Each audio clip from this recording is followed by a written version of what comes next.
မင်္ဂလာပါရှင်ကျမတို့ရဲ့ Let's Story Channel လေးကနေပြီးတော့ချင်းရတဲ့ပရိသတ်ကြီးကိုကြိုဆိုလိုက်ပါတယ်စိတ်ဝင်စားစရာချစ်ဆက်လန်လေးတွေကိုအမြဲမပြတ်တင်ဆက်ပေးနေမယ်ကျမတို့ရဲ့ Channel လေးကနေဒီနေ့မှာတော့ချစ်ရတဲ့ပရိသတ်ကြီးနားဆင်ရမယ့်အချစ်ဆက်လန်လေးကစာရေးသူစိမ့်ပြညွှန်ရေးသားထားတဲ့ဥရဲ့မိမဆိုလေးဆိုတဲ့ဆက်လန်လေးရဲ့စက်သိမ်းပိုင်းလေးကိုနားဆင်ရမှာပဲဖြစ်ပါတယ်ရှင်ဟုတ်ကဲ့ပါရှင်အစီအစဉ်လေးမစတင်ခင်မှာတော့ထုံးစံအတိုင်းပဲကျမတို့ရဲ့ Channel လေးကို Like and Subscribe လေးနှိပ်သွားပေးပါအောင်နော်အသေးသေးသောဇလန်းတွေတင်နိုင်သိရှိဖို့အတွက်ဘေးနားအနိုတီဗီလေးနဲ့နှိပ်သွားပေးပါအောင်ရှင်။ဒါဆိုရင်တော့ဇလန်းလေးကိုအခုပဲအတူတူလေးနားဆင်ကြည့်ရအောင်လားရှင်။တူတူလာပါအောင်မမတင်ကိုပြောပြပါအောင်။ညာဘလို့ဖြစ်တာလဲ။မိတင်လေတူတူကမိဖို့ပဲဆွဲခေါ်လာကညာကအဖြစ်ပြက်အားမေးတော့တယ်။အော်မမတင်ရဲ့ဒါလေးမိတာကိုမြဘာဖြစ်လို့မိဖို့ပဲဆွဲခေါ်လာတာတော့တူတူလေးရဲ့မမတိသွားရင်မိုးမိလောင်မှာပေါ့။ဟွန်းတူတူကတော့ဂယုမဆိုင်ပေါင်းဥရဲ့လက်ကိုတွဲပြီးဘယ်လိုအခက်ခဲတွေပဲရှိရှိရင်ဆိုင်ဖို့ဆုံးဖြတ်ထားပြီးသားဟမ်မိတင်မှာတော့ဟန်ကနေဟုဆိုကမျက်လုံးပြူးသွားရတယ်တော်တော်အပြောင်းလဲမြန်တဲ့ကလေးမလေးဟုစိတ်ထဲကထင်မိတယ်ခုခေတ်ကလေးတွေအပြောင်းလဲကလည်းမြန်မနော်ဘယ်လိုဖြစ်ပြီးအဆင်ပြေသွားရတာလဲချစ်ချင်းအစားတဝင်တူချင်းနဲ့မမတင်လိုအပြိုကြီးကိုဒါရီပြောပြလဲမမတင်ကတိမာမမဟုတ်တာဟုတ်ပါပြီမဆွေချော်ရဲ့ဒီနေ့ဘာဟင်းတွေချက်ဖို့စီစဉ်ထားလဲဒီနေ့တော့အသေးစမ်းလေးဖြစ်သွားအောင်ကိုရီးယားအစားအစာတရုတ်အစားအစာတွေချက်ရင်ကောင်းမလားလို့ဟုတ်ပါပြီမမတင်ဈေးသွားဝင်မလို့တူတူလေးပါလိုက်ခဲ့မလားဟုတ်အဲ့ဒါဆိုခဏစောင့်နော်တူတူဘာမှမပြေရသေးဘူးတူတူလည်းပချိုင်လေးခွက်ဝင်အောင်ပြောရင်ပြောလိုက်တော့တယ်တူတူဆိုဒီမှာဖျားပြေတဲ့တဘာဝအလှလေးနဲ့ပဲဘာမှပြင်ဆင်စရာမလိုပါတူတူရဲ့ဘာများပြင်ဆင်စရာလိုသေးလဲဒီလောက်ထိချစ်ဖို့ကောင်းနေတဲ့မျက်နှာလေးကဘာမှမပြင်လေလှနေတဲ့ဟာအမလီမမတဲ့ရဲ့အပြော်လေးတွေကိုလေဒီကတူတူလေးကကျွေစင်းနေရပါပြီရှင်ဘာပဲဖြစ်ဖြစ်တူတူသွားပြန်လိုက်အောင်မယ်နော်ဟုဆိုကသူမရဲ့အခန်းထဲပြေးဝင်သွားတော့တယ်မမညက New Star မှာပထမဆုံးရသွားတယ်တယောက်မလားဟုတ်ပါတယ်ရှင်ကောင်မလေး9ယောက်တူတူရဲ့အနာသို့ပြေးလာကတူတူရဲ့လက်ကလေးအားဖမ်းဆုပ်ကစကားစမြည်တွေပြောနေတော့တယ်မမနဲ့ဓပုံတပုံလောက်ရိုက်လို့ရမလားရှင်မမအရန်ချစ်စရာကောင်းပြီးတချင်းဆိုလည်းအစမ်းကောင်းတယ်အတန်လေးရလေကြားရတဲ့သူကိုစိတ်ချမ်းမြေ့စေပြီးနားဝင်အရန်ချူတာပဲအခုလိုမျိုးတူတူကိုလက်ခံပေးတဲ့အတွက်အရန်ပျော်ပါတယ်ရှင်နောက်လာဆိုရင်တူတူရဲ့တကူတော့အယ်ဘမ်ထွက်မှာပါအဲ့ဒီအခါကျရင်လေတူတူကိုအားပေးပါအောင်နော်ဟုတ်ကဲ့ပါရှင်မမရဲ့နာမည်အရင်ကိုသိလို့ရမလားညီမတို့ကကို့အိုက်ဒီရဲ့နာမည်အရင်ကိုသိချင်လို့ပါတူတူကနာမည်အရင်ပါပဲနောက်ပြီးဗာများသိချင်သေးလဲရပါပြီမမကိုကျေးဇူးတင်ပါတယ်နော်အခုလိုမျိုးလက်ခံပြီးစကားပြောတဲ့အတွက်ရပါတယ်ညီမလေးတို့ဘာမှပြောစရာမရှိရင်မမကိုခွင့်ပြုအောင်နော်မမဈေးသွားမလို့ဟုတ်ကဲ့မမကောင်မလေးတစ်တိုင်မှာတူတူရဲ့မျက်နှာနုနုလေးအားအနမ်းတွေပေးနေတယ်တူတူမှလည်းဘာကြောင့်ရမသိရှင်တွေခေါလုံးကပျော်ရွှင်နေရတယ်ဦးနေဟိုမိမကဘလောက်ပတ်သက်နေရလဲတငယ်ချင်းမှာကိုမလေးချစ်ရတဲ့ချစ်သူလေးဆိုလို့တူတူလေးတယောက်ပဲရှိတာပါတကယ်ပြောတာလားတကယ်ပေါ်ဗျခမ ्या လေးစုံအောင်ကျွန်တော်ဘယ်လိုမျိုးတက်တည်ပြရမလဲဦးနော်စကားအကောင်ပြောနေတာဟုတ်ပါပြီဗျာဦးကိုတူတူတောင်းပန်ပါတယ်အဲ့ဒီညာကလေတူတူလည်းအရန်ခက်စားသွားရတာပဲဦးရောတူတူကိုမမုန်းဘူးလားဘာလို့မုန်းရမှာလဲဦးကတူတူကိုအရန်ချစ်တာလေတူတူလေးရှုံးတယ်မဟုတ်လားရှုံးပါတယ်ဦးရဲ့မနေ့ပြန်တူတူမွေးနေကိုဦးလာရမယ်နော်မနေ့ကပြောတော့မွေးနေရဒီနေ့ဆိုဟုတ်ပါဘူးဦးကိုစတာပါတူတူကိုဘာလက်ဆောင်ဝယ်ပေးမှလဲလက်ဆောင်ဆိုတော့ surprise လေမနေ့ကတီးရမှာပေါ့ကလေးပေါက်လေးရဲ့ဟုတ်တူတူတို့အိမ်ကိုလာရဲလို့လားမမကိုမကြောက်ဘူးလားကြောက်တာတော့ခက်ကြောက်ပဲကဘာလေးဆက်ပြည့်ပြည့်လောက်ကတူတူကစားတယ်လို့နောက်တယ်လို့ပြောနေတော့တယ်ပြဘာမှမပြောပဲတူတူလေးထက်ခေါ်လိုက်တယ်တူတူဘလောက်ပင်ခေါ်ကတော့မောတယ်လို့မရှိထူးနေတော့တယ်လို့ပြလို့ပြကလေးပေါက်လေးကိုဘာလို့ခေါ်နေတာလဲဘာမှမဟုတ်ပါဘူးဦးရဲ့ဦးစီကလေပြားဆိုတဲ့ထူးဆန်းလေးကိုကြားကြလို့ပါတူတူလေကမ္ဘာရဲ့စင်ဝင်တဲ့တွင်ကလေးတယောက်လိုစင်မောကပြောနေရင်ချွေးစိန်လေးတစ်ပွဲချွဲနေတော့တယ်ကြည်စမ်းမအောင်အမေမေရဲ့တချင်းကအွန်လိုင်းပေါ်ခစ်စားနေတာပဲကွန်မန့်တွေမှာလည်းချီးကျူးနေလိုက်ကြတာအဲ့ဒါငါမြေးကငါနဲ့တူလို့ဒေါ်သစ္စာမှလည်းဂုံယူစွာဖြင့်ချယ်ရီခင်အားပြောလိုက်တယ်မားနဲ့ဖွာဘာတွေပြောနေကြတာလဲဖားလေးတစ်ပွဲခုံပေါက်ကပြေးလွှားရင်အေကန်စီစောင်းလာခဲ့တယ်။အော်ဒီမှာလေသမီးရဲ့တချင်က online ပေါ်မှာခစ်စားနေလို့မမတို့ကြည့်နေတာဟုတ်လားတူတူနဲ့မမတင်စေးသွားတော့လေကောင်မလေး9ယောက်တူတူနဲ့ဓာတ်ပုံလာရိုက်သေးတယ်တူတူကိုလည်းလာနှုတ်ဆက်ကြတာအရန်ကိုကြည်နူးစရာကောင်းတာပဲဟုတ်ပါပြီမနေ့ပြန်တူတူရဲ့မွေးနေနော်တူတူဖြစ်ချင်တာကိုပြောဖွားဖွားကဖြည့်ဆည်းပေးမယ်ဖွားဖွားတကယ်ပြောတာလားတူတူဖြစ်ချင်တာကအရန်မကြီးကျယ်ပါဘူးတူတူကိုတူတူချစ်တဲ့သူနဲ့ပဲလက်တက်ပေးစေချင်တယ်တူတူလေးမှချစ်သူရှိလို့လားဟိုဖွားဖွားနဲ့မမစိတ်မဆိုးရင်တူတူပြောပြပါမယ်ကဲပြောပါသမီးရဲ့ချစ်သူကဘသူလဲဘယ်ရလဲမမတို့နဲ့ရောသိလားဘသူမှမဟုတ်ပါဘူးဦးနေကဘာထွန်းပါဘာဒေါ်သစ္စာရောဒေါ်ချေရီခဲမှာအော်သွားလိပြီဒေါ်ချေရီခဲမှာတော့ဒေါသတွေထွက်နေတော့တယ်ညီးရတော့လေခွေမိကောင်ကြည်တော့ဆွတ်ပဲအဲ့ဒီကောင်ကဘာတွေများမမောနေစရာရှိလို့လဲအဲ့လိုမပြောပါနဲ့မမရဲ့တူတူနဲ့ဦးရဲ့အချစ်ကဖြူစင်နေရိုးသားတယ်ဦးကလွယ်ပြီးတူတူကဘသူ့ကိုမှလက်ထပ်မှာမဟုတ်ဘူးတူတူလည်းပြောချင်ရပြောပြီးစောက်အောင်ကထွက်သွားတော့တယ်မိချင်သမီးစိတ်ကိုသမီးနိုင်အောင်ထိန်ဆန်းကျိုးဆိုတာတင်းလို့ရင်ပြတ်တတ်တယ်မောင်ကဘာကလည်းလူတို့တယောက်ပဲရှုပ်တာပွေတာလည်းမရှိဘူးတူတူလေးကိုနားလေပေးနိုင်ပြီးတီးကအပေးနိုင်ဆုံးသူကမောင်ကဘာတယောက်ပဲရှိတယ်ဒေါ်သစ္စာရဲ့စကားကြောင့်ဒေါ်ချယ်ရီကမှာခိတ္တများတွေးဝေပြီးစဉ်းစားနေတော့တယ်ကြည်စမ်းမအောင်ဝတ်ထားတဲ့စကတ်ကလည်းတူလိုက်တာတခြားဝတ်စရာတွေမရှိတော့ဘူးလားဦးကတူတူကိုလာစူးနေတာလားဦးပြောတဲ့လောက်လေတူတူရဲ့စကတ်ကမတူပါဘူးကြည်ဦးကစိတ်မချလို့ပြောတာလေကြည်ကန်ကပြောရမယ်ဆိုရင်ဦးရဲ့တူတူလေးကထိတ်ဆုံးလာပဲနော်ပါလေအခုတော့ညွညင်လာပြီပေါ့လေအဲ့ဒါဆိုလဲနေခဲ့လိုက်တူတူတယောက်တည်းသွားမယ်ဟုဆိုကတူတူလည်းထော်လော်ကန့်လာပြောကထွက်သွားတော့တယ်တူတူဦးကိုစောက်မအောင်တကယ်ပါပဲဘယ်လိုကလေးပေါက်လေးလဲပါလေကိုမတဝင်းတောင်မတူရတဲ့ဘဝပါလားကဘာလေတူတူနောက်တော့အမိပြေးလိုက်ရင်နှုတ်ကလည်းတဖွာဖွာပြောနေတော့တယ်တူတူတယောက်မနေ့ကအဖြစ်ပြက်ကိုတွေးကရှင်းမောနေတော့တယ်အခုလောက်ဆိုဦးဘယ်လိုနေမလဲမသိဘူးရှာပါတယ်လေနောက်မှပဲဖုံးပြဆက်တော့မယ်ဟုဆိုကတူတူလည်းမျက်နှာသေးသွားလိုက်ပြီးရှေးပါတခါတည်းချိုးလိုက်တော့တယ်ရှေးမိုးချုပ်ပြီးအလှပြင်ကအခါတကအပွင့်မှာတော့ Happy birthday to you Happy birthday to you Happy birthday Happy birthday Happy birthday တူတူလေးဖျောင်းနိုင်မီတွေကိုတဖူဖူနဲ့မှုတ်ထုတ်လိုက်တယ်မွေးနေ့ကိတ်ကိုကင်လာသူမှာဦးဖြစ်ပြီးမမတင်ရဲ့မမရဲ့ဖွားဖွားရဲ့ကတော့လက်ခုပ်တီးပြီးမွေးနေ့တချင်လေးစူပြနေတယ်မွေးနေ့ကိတ်ပန်းလေးရဲ့မျက်နှာပြင်မှာတော့တူတူအသက်18နှစ်ဝဲဝံရုံလေးပေါ်ပုံပေါ်တာမှာဦးရားစရာပဲကားလွန်လာတယ်ကဲမွေးနေ့စင်မလေးကမွေးနေ့ကိတ်ခွဲလို့ရပါပြီခမကိတ်ခွဲကနေမှတူတူလေးကဘာအာတတိထားမိတယ်ဟင်ဦးကဘလို့လုပ်ပြီးကြောက်လာတာလဲတူတူကိုလည်းရှင်းပြပါအောင်နောက်တော့ဦးရှင်းပြမှာပေါ့အခုတော့မွေးနေ့ကိတ်လေးအရင်ခွဲလိုက်အောင်တူတူလည်းမဆိုင်မတွားပဲကော့တားလေးနဲ့ခွဲကပကံများလေးနဲ့ထည့်ပြီးအဖွားပြသူကအရင်ခွန်လိုက်တယ်အဖွားပြီးတော့မမကိုခွန်လိုက်တယ်မမပြီးတော့မမတဲအားခွန်လိုက်တယ်နောက်ဆုံးကြမှာကဘာကိုအများကြီးခွန်ကမျက်နှာအားကိတ်နဲ့တုပ်လိုက်တော့တယ်တူတူလေးဆိုတဲ့မှာသူလှုပ်ချင်တာလောက်ရရင်တော့ခြေနှက်နေသူလေးဖြစ်တယ်မွေးနေ့ကမိသားစုတည်တံလောက်တာမို့လူရှင်လာတယ်မွေးနေ့ရှင်လေးကတော့နှစ်သမီးလေးတစ်ပါးလိုလှနေတယ်လျှော့ပါရှင်ဒါလေးကတူတူလေးလိုချင်နေတဲ့စိတ်လက်စွပ်ကြိုက်ရလားလက်စွပ်လေးမှာအနီရောင်လေးဖြစ်ပြီးပန်းပွင့်ပေါ်တရံလေးကိုအနာလေးကွတ်ထားတာကြောင့်ကြည်ရင်လှလေးဖြစ်နေတယ်အကျန်းလာတာပဲဖွားဖွားရဲ့ဖွားဖွားကိုအဲ့ဒါကြောင့်မို့လို့ချစ်နေရတာပေါ့ဟုဆိုကဒေါ်သစ္စာအဘကနားနေတော့တယ်မမကရောဘာမှမပေးတော့ဘူးလားညီကိုညီအကြိုက်ပေးထားတာလေမလုံလောက်သေးဘူးလားရှင်မမတကယ်ပြောတာလားအဲ့ဒါဆိုရင်မမကဦးနဲ့တူတူကိုသဘောတူလိုက်ပြီပေါ့အေးပေါ့ဟဲ့ဒေါ်ချယ်ရီခင်မလည်းမတက်တာတဲ့အစုံမှာတော့သမီးဖြစ်သူရဲ့အလုပ်ကိုလိုက်ရလေတော့တယ်ညဘက်တွေကစိုးလိုက်တဲ့ချောင်းမှာမနက်ခဲမအထိမပြောက်ပါသမီးဘာပြနေတာလဲငါသမီးကတော့ချောကလက်တွေအလွန်ကျွန်းစားလိုက်မိပြီထင်တယ်မမကလည်းဦးလိုပဲသမီးကိုဆိုရင်စူဖို့ကြီးတွေးနေလားမသိဘူးကမကသမီးကိုဘာဖြစ်လို့စူရတာတော့ရှူတောင်မယူရသေးဘူးအမေရဲ့သမီးလေးကိုနှိတ်ကွနေပြီပေါ့လေနှိတ်ကွတယ်လို့လည်းမစူရပါဘူး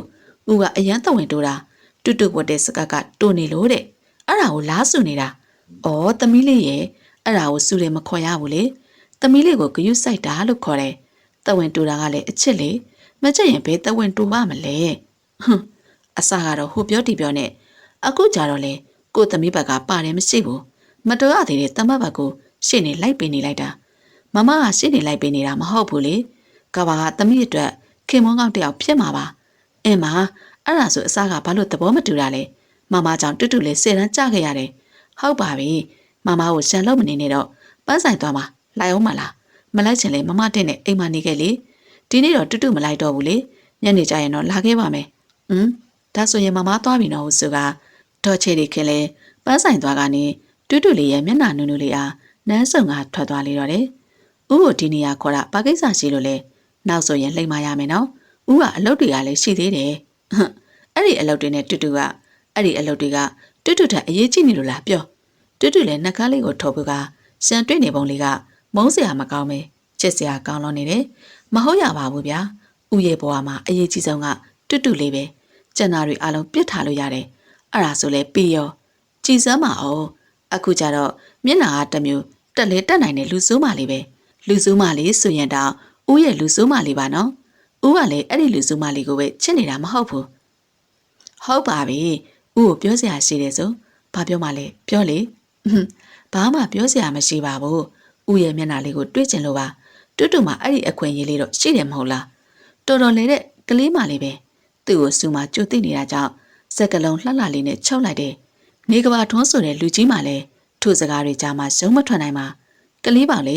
ဒီနေ့ဘေးသွားခြင်းလဲဦးလိုက်ပို့ပေးမယ်လေဘဲမှမသွားတော့ပါဘူးဦးရဲ့တူတူလည်းဒီညနေပန်းဆိုင်ကိုသွားပြီးပန်းတွေကူရောက်ပေးမလို့လေတူတူပါလားမတွေ့ရတာတောင်ကြပြီဆွဲညီတူတူနဲ့ကဘာနာသူရှောက်လာကပြောလိုက်ခြင်းပဲဖြစ်တယ်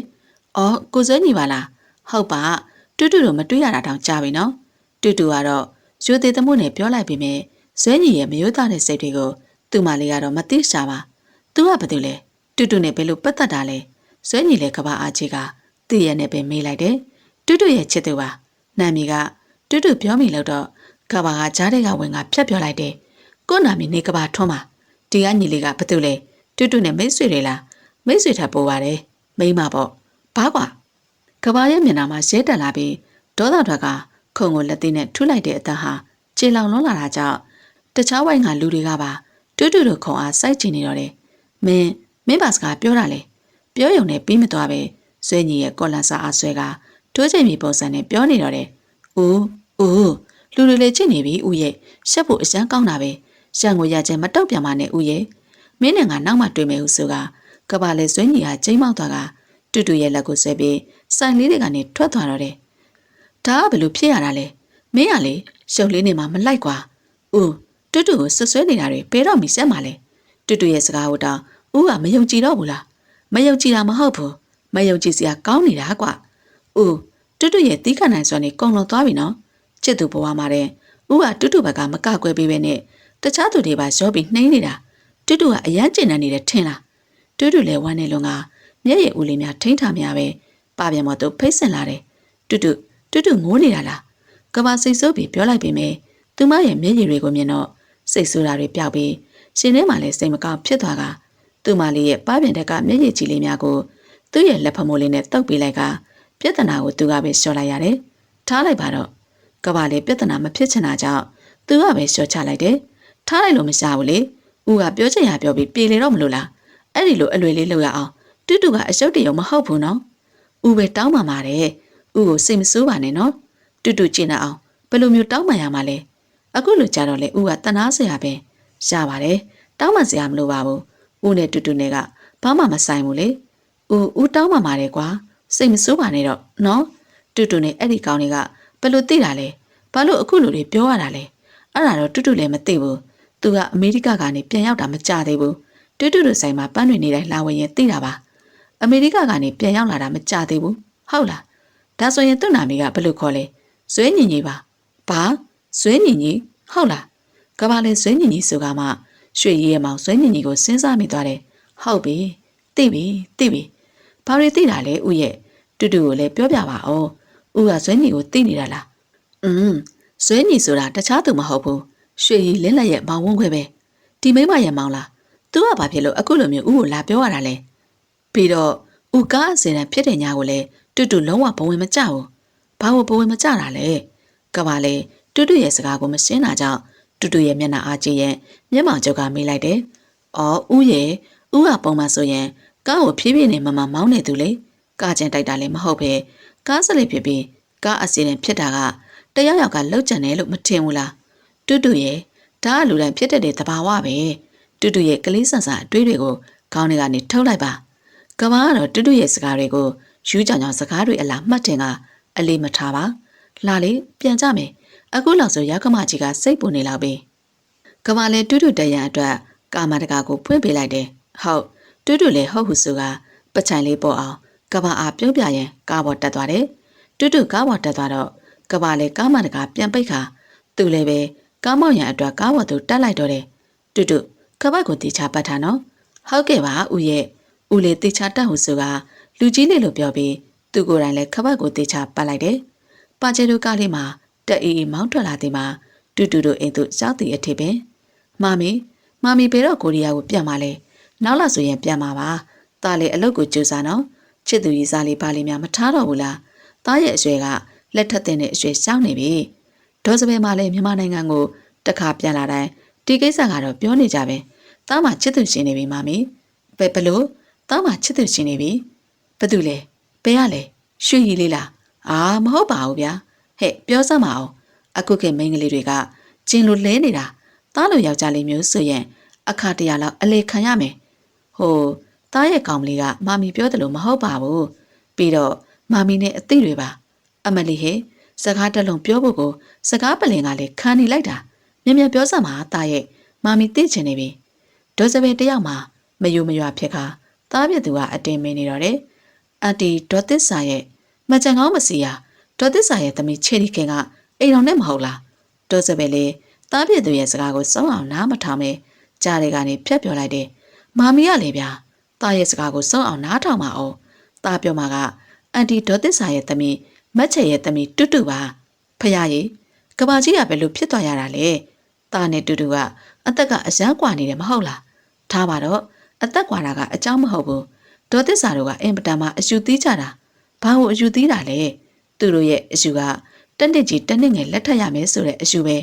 မိမိရလေဗျာသားမတော့ဘာများလဲလို့လန့်လိုက်တာအဲ့ဒီကိစ္စဆိုရင်တော့မမီဘာမှစိတ်ပူမနေနဲ့တူတူနဲ့သားချစ်တာအကုန်လုံးသိတယ်ဟုတ်လားဒေါ်စပယ်မှလည်းသားပြစ်သူရဲ့စကားကိုကြားတော့အံ့ဩသွားရတော့တယ်သားရဲ့တူတူလေးနဲ့အမြန်လက်ထပ်ပါတော့လားမမီလည်းမြေးချစ်ချင်နေပြီဒေါ်စပယ်မှာတဦးလေးတော့သားလေးတယောက်တည်းရှိတာမို့သူ့မှာလည်းမြေးလေးလိုချင်တာကြောင့်လက်ထပ်ဖို့အကြိမ်ကြိမ်တိုက်တွန်းနေတယ်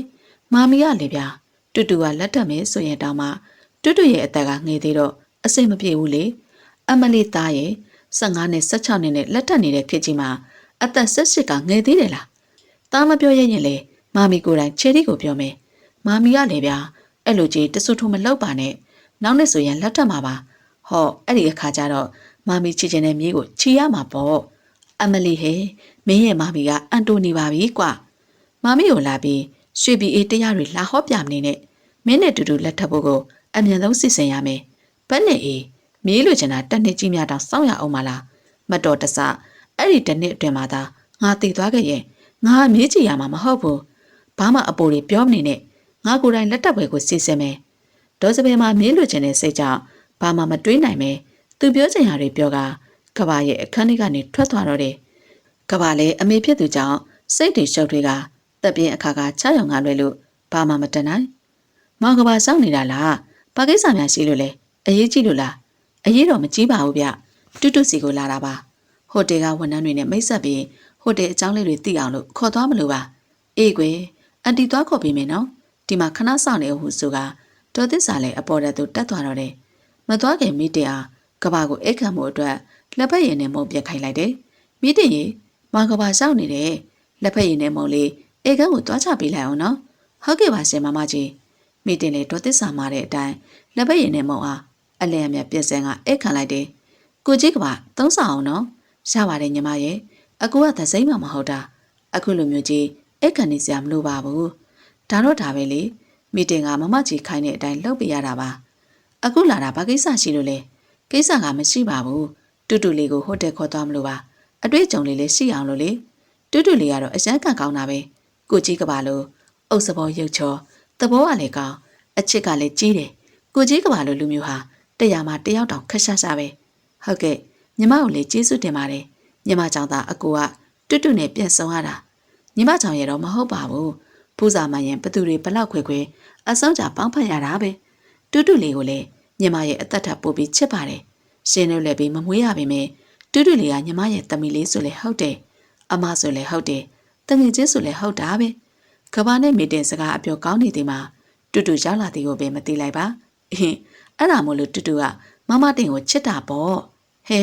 တူတူကဘယ်တော့မှရှောက်လာတာလဲရှောက်နေတာတော့မသိလိုက်ဘူးတူတူကအခုလေးတင်ရှောက်လာတာ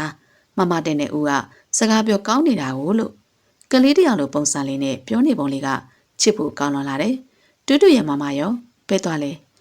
မမကပန်းဆိုင်သွားပြီဦးရဲ့တူတူကအိမ်မှာဟင်းချက်မို့လို့နေခဲ့တာတူတူကဟင်းချက်တက်လို့လားဘယ်တော့မှဟင်းချက်တက်တာလဲဦးကိုတောင်ပြောမပြဘူးဦးကလည်းတူတူကစကားမဆက်မိလို့ပါနောက်ဆိုရင်လေတူတူကဦးကိုဟင်းတွေရှေ့ချွတ်ကြည့်မှာသိရလားတူတူရဲ့စကားကြောင့်ကဘာလေပြောလိုက်ခါဟုတ်ပါပြီဗျအပြောနေတဲ့ကျွေစင်းနေပြီနော်နောက်မှပေါ့တလဲငန်တလဲတော့မချက်ကျွေနဲ့အဲ့ဒါတော့မပြောတတ်ဘူးလေတူတူကိုဟိုတက်ခေါ်သွားမလို့ဆိုသွားရအောင်လေဟုတ်တူတူလည်းကဘာအားခေါင်းလေးညှိပြကမီးတင်ကိုနှုတ်ဆက်ပြီးကဘာနဲ့အတူဟိုတယ်သို့လိုက်သွားခဲ့တယ်ဝန်ထမ်းမလေးတွေကလည်းအကုန်အချောလေးတွေကြီးပဲဘာဖြစ်လို့ချောတဲ့သူတွေကိုခန့်ထားရတာလဲရုပ်ဆူဆူတွေကိုခတ်မလားကလေးပေါင်တွေကဥကိုတဝင်းတိုးနေတာလားထင်ပါတယ်ဥကိုတူတူလေးတဝင်းတိုးမယ်ဆိုတာစဉ်းစားလေဖះမဆူတောင်းလိုက်ပါလားဥကိုတူတူကတဝင်းမတိုးပါဘူးဥကသာတူတူကိုတဝင်းတိုးတာဥကဘယ်မှာတဝင်းတိုးလို့လဲမတိုးပါဘူးဟမ်အပိုလီလာပြောမနေနဲ့နော်တူတူစကတ်တိုးလေးဝင်ရင်အမြဲတမ်းစူးနေတာလေတခြားကောင်လေးတွေကကြည့်ရင်တဝင်းတိုးနေတာလေမဟုတ်ပါဘူးဘာလို့တဝင်းတိုးရမှာလဲလေအဲ့ဒါဆိုရင်လည်းပြီးရောနောက်ဆိုရင်ဘောင်းမီအတူစကတ်တိုးလေးတွေပဲဝတ်မှာအဲ့ဒီအခါကျမှလာပြောရင်လေဦးနဲ့တူတူအပြက်ပဲသိရလားတူတူကလေကွာဦးကတဝင်းမတိုးပဲနေပါမလားခြေစမ်းမအောင်ဦးရဲ့ကလေးပေါလေးကတကယ့်ကိုကလေးလေးလိုပဲအဲ့ဒါမို့လို့ဦးကချင်းရတာပေါ့ကဘာလဲပြောရင်နဲ့သူမလေးအားပွေးချီကသူ့ရဲ့ပေါင်မော်တို့တင်လိုက်တော့တယ်ဘာလို့တာလဲဦးရဲ့အောက်ကိုပြန်ချပေးပါနော်လို့ဘာဖြစ်လို့လဲဒီအတိုင်းချစ်သူလေးရဲ့မျက်နှာကိုနီးနီးကက်ကက်လေးမြင်ကျင်လို့လေပြောရင်းနဲ့ပဲကဘာရဲ့မျက်နှာမှာတူတူလေးရဲ့နှကားဘူးလေးစီတို့ဦးတင်နေတယ်တူတူလေးအလိုက်တသိပဲမျက်လုံးလေးကိုမိတ်ခါဦးရဲ့အနမ်းချွတ်ချွတ်များကိုပေးသက်လေးဆက်ကခံယူနေတယ်ပထမဆုံးအနမ်းစုပေမဲ့ရင်ကုန်သားနေမရိုင်မဲ့အေးချမ်းနေတယ်မတ်စပယ်ရဲ့ကျမတို့ကပြောနေရမယ့်လူမှမဟုတ်တာမတ်စပယ်အစီအစဉ်ကိုကျမတို့သားမိကလက်ခံပါတယ်ဝမ်းသာလိုက်တာဒေါ်သစ္စာကရောဘယ်လိုသဘောရလဲရှင်ဒေါ်စပယ်လည်းသူပြစ်ချင်တဲ့မင်္ဂလာပွဲကိုချယ်ရီကမှလက်ခံလိုက်တဲ့အတွက်ဝမ်းသာသွားကဒေါ်သစ္စာဘက်သို့လှည့်ကအချင်းနေရမေးလိုက်တယ်ပြောနေမယ့်လူတွေမှမဟုတ်တာမင်္ဂလာပွဲရဲ့ကိုသာရွေးလိုက်တော့ဟုတ်ကဲ့ပါရှင်ဟုတ်ကဲ့ပါကျေးဇူးတင်ပါတယ်တကယ်ကျေးဇူးတင်ပါတယ်တူတူလေးကိုလည်းကျမရဲ့သမီးအရှင်လေးလိုသဘောထားပြီးချစ်ပေးပါမယ်အားလုံးကသဘောတူတာကြောင့်ဒေါ်စပယ်လေးပျော်ရွှင်သွားတော့တယ်အဲ့ဒီပျော်ရွှင်မှုလေးကိုပါနဲ့မှလည်းမလင်းနိုင်ပါအန်တီကဘာရှိလားအော်သမီးလေးရွှေရီပါလားသမီးရဲ့တငယ်ချင်းကအပြင်သွားတယ်သမီးလည်းအခုတလော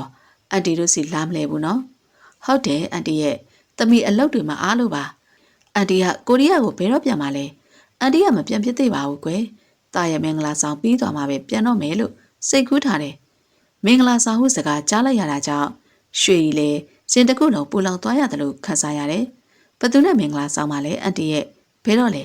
ကဘာကသမီးကိုဘာမှမပြောပြပါဘူးဟုတ်လားအန်တီကသမီးသိတယ်ထင်နေတာအခြားသူမဟုတ်ဘူးသမီးရဲ့အန်တီရဲ့သမီးအစင်းလေးလိုချစ်ရတဲ့တူတူပါတူတူဟုတ်လားဟုတ်တယ်လေပြိုင်ပွဲမှာစုရကလေးကအန်တီကတူတူလေးကိုသဘောကျတာမင်္ဂလာဆောင်ပြီးရင်လေအယ်ဘမ်ထုတ်ပေးဖို့စီစဉ်ထားတယ်ဟုတ်ကဲ့အန်တီသမီးပြန်လာအောင်မယ်နော်ကဘာလာရင်သမီးလာသွားတယ်လို့ပြောပြပါနော်ရွှေကြီးလည်းလေးလံသောခြေလမ်းများနဲ့အိမ်လေးတွေကနေထွက်လာခဲ့တော့တယ်အော်နင်တို့ကဒီချိန်နေတိတောင်ရှောင်းနေကြပြီပေါ့လေကြည့်ထားလိုက်နင်တို့ရဲ့မင်္ဂလာပွဲမဖြစ်စေရဘူးငါရအောင်ဖြတ်ပြမယ်ဟုဆိုကကြိမ်ဝါနေလိုက်တယ်တူတူလေးအခုလိုမျိုးမင်္ဂလာပစ္စည်းတွေကိုဦးနဲ့တူလိုက်ဝယ်ရတာမပြောဘူးလားဦးရဲ့မေးတက်လိုက်တာနော်တူတူကမပြောပဲနေပါမလားလို့တူတူလည်းကဘာရဲ့ရှင်ခွင်နဲ့ခေါင်းလေးအရင်ချွတ်ချွတ်နဲ့ပြောနေတော့တယ်အမလူတယောက်ကပေးခိုင်းလို့ပါနောက်ကနေကောင်းလေးတအူပြေးလိုက်လာကတူတူရဲ့လက်ထဲအားစာရွက်ထည့်ပေးခဲ့ကပြေးထွက်သွားတော့တယ်တူတူလည်းဘာစာလဲသိချင်တာကြောင့်စာရွက်ကိုဖြန့်ချိလိုက်တော့စာရွက်ထဲကစာကိုတွေ့ပြီးတူတူလည်းတုံ့လောက်သွားကပြစ်ချလိုက်တယ်ဘာလို့ရေးထားလို့လဲ ဘာလို့အဲ့လောက်တောင်တုံ့လုံနေရတာလဲဟုဆိုကတူတူပြစ်ချလိုက်တဲ့စာရွက်အားကောက်ခါစာရွက်ထဲကစာကိုဖတ်ကြည့်လိုက်တယ်စာရွက်ထဲစာကိုတွေ့ပြီးကဘာလည်းမျက်မှောင်ချုပ်ခါစာရွက်အားလွှင့်ပစ်လိုက်တယ်စာရွက်ထဲကစာကတော့လက်ရည်ဝိုင်းဝိုင်းလေးတွေနဲ့ရေးသားထားပြီးမင်းတို့နှစ်ယောက်ပြုတ်အောင်နေထားကြ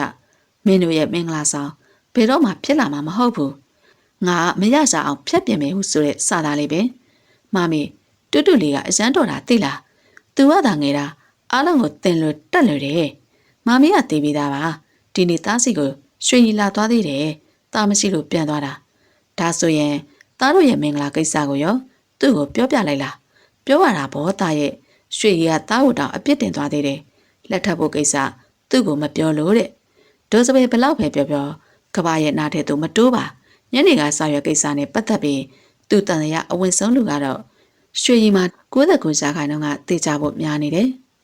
ကျမနာမည်ရွှေရီလင်းလက်ပါရှင်ရှင့်စီကအကူညီလေးတစ်ခုလောက်တောင်းချင်လို့ပါ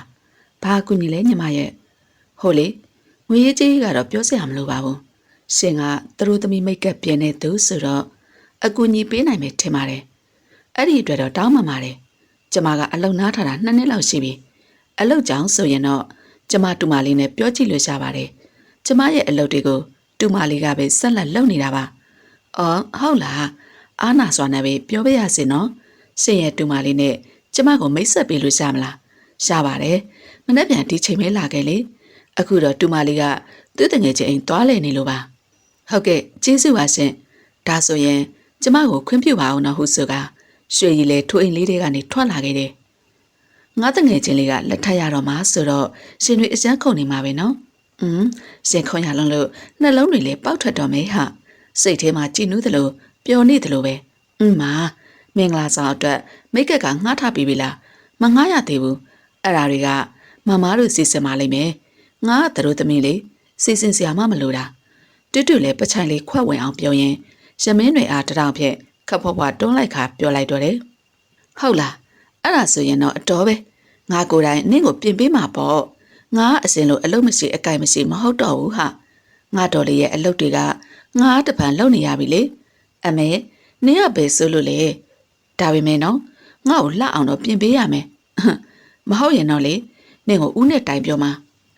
နှကန်းလေးကိုထော်ကပြောနေတဲ့တူတူအားကြည့်ပြီးရှမင်းလေးဟဟပပတ်ဆဲမောလိုက်တယ်နင်ကအားကိုရှိနေပြီဆိုတော့ပြောအားရှိတယ်ပေါ့လေဟုတ်လားဘာလဲနင်အားကြနေပြီမဟုတ်လားအဲ့ဒါဆိုလေအမြန်ရှူလိုက်လေငါတို့လိုပျော်ရွှင်စရာကောင်းတဲ့ကဘာလေးကိုပိုင်ဆိုင်ရမှာတော်ပါဟဲ့ငါအပြိုကြီးလုံးမှာဘသူတွေဘလောက်ပဲရိုးနေပါစေငါကတော့I am sick ပဲအဲ့ဒါသဘောပေါက်စမင်းတွေလေတွတ်တွတ်ရဲ့နှစ်ပူလေးအားလက်ညှိုးလေးနဲ့ထောက်ကပြောလိုက်တော့တယ်တငယ်ချင်းတွေစကားတွေပြောရင်တယောက်ကိုတယောက်ကြည်စင်နေသည်မှာမျက်နှိုးစရာမြင်ကွင်းလေးပင်ဖြစ်နေတော့တယ်ဦးရေတွတ်တွတ်ကိုမလကာသီးလေးတွေခူးပေးပါလားဟင်မဟုတ်တာဗိုက်တွေအောက်ကုန်မှာပေါ့ဦးကလည်းစားကြလို့ပါဆိုနေတက်ခုပေးပါနော်ဦးကလိမ်မာပါတယ်တွတ်တွတ်မှလည်းမလကာသီးစားကြတာကြောင့်ကဘာအားတက်ခုခိုင်းနေတယ်ခမည်းလေးသဘောပဲအများကြီးတော့မစားရဘူးနော်နှလုံးလောက်ပဲစားဦးဆိုကဘာလဲမာလကာပင်မောအားတက်လေတော့တယ်ဦးသူပင်မောရောက်ခါမှသူမလေးရဲ့အသက်ဆူဆူကြောင့်အောက်ကိုပြန်ငုတ်ကြည့်နေတယ်ပါလေဘာပြောမလို့လဲဟုတ်လေဟိုရှင်သားကအလုံးကြီးကြီးလေးခုပြီနော်တူတူမှလည်းထိပ်ပြားကအသေးကိုပူစားနေတာကြောင့်ကဘာတယောက်တုံနေရတယ်တူတူကလည်းကွာဦးကအပင်တက်ဖူးတာမဟုတ်ဘူးအခုတောင်မှတူတူလေးရဲ့အလုပ်ကိုလိုက်ချင်လို့တက်ပေးရတာမရဘူးအဲ့ဒီအတီးပဲစားချင်တယ်အဲ့ဒါကိုပဲရအောင်ခုပေးမခုပေးရင်တူတူစိတ်ကောက်လိုက်မှာနော်တူတူလည်းသူမရဲ့လက်သုံးစကားလေးနဲ့ကဘာအားဆွဲကစောင်းကပြန်ပြောလိုက်တော့တယ်ကဘာမှလည်းသူမလေးရဲ့သဘောတိုက်တာလိုက်ရသည်ဆိုတော့ကောင်းညံယုံမှတပါဘာတက်နိုင်မှာလဲဟုတ်ပါပြီကွာဟုတ်ပါပြီခမည်းလေးရဲ့သဘောအတိုင်းပါပဲဟုပြောရင်ကက်ကက်ကဲနဲ့ခူးပေးလိုက်ရတော့တယ်ကဘာကတော့ကြောက်စိတ်တွေမပြောက်သေးကမောနေပေမဲ့သူမလေးကတော့အားရပါရစားတောက်နေတယ်ဦးကအစမ်းလိုက်မာတာဒီကဘာမှလေတူတူရဲ့ဦးလောက်ချစ်ဖို့ကောင်းတဲ့သူရှိမှာမဟုတ်ဘူးလူချင်တာကိုစားတဲ့တူတူမှာကလေးတယောက်တပွဲပြောရှင်ကဘာရဲ့ပါလီအားချစ်စနုနဲ့ဆွဲဖက်လိုက်တော့တယ်တူတူဘာလုပ်နေတာလဲဩတက်တက်မလားတူတူလေးတငယ်ချင်းကိုမြင်ရတာမို့ပျော်ရွှင်နေပေမဲ့ကဘာကတော့မပျော်ရွှင်နိုင်ပါ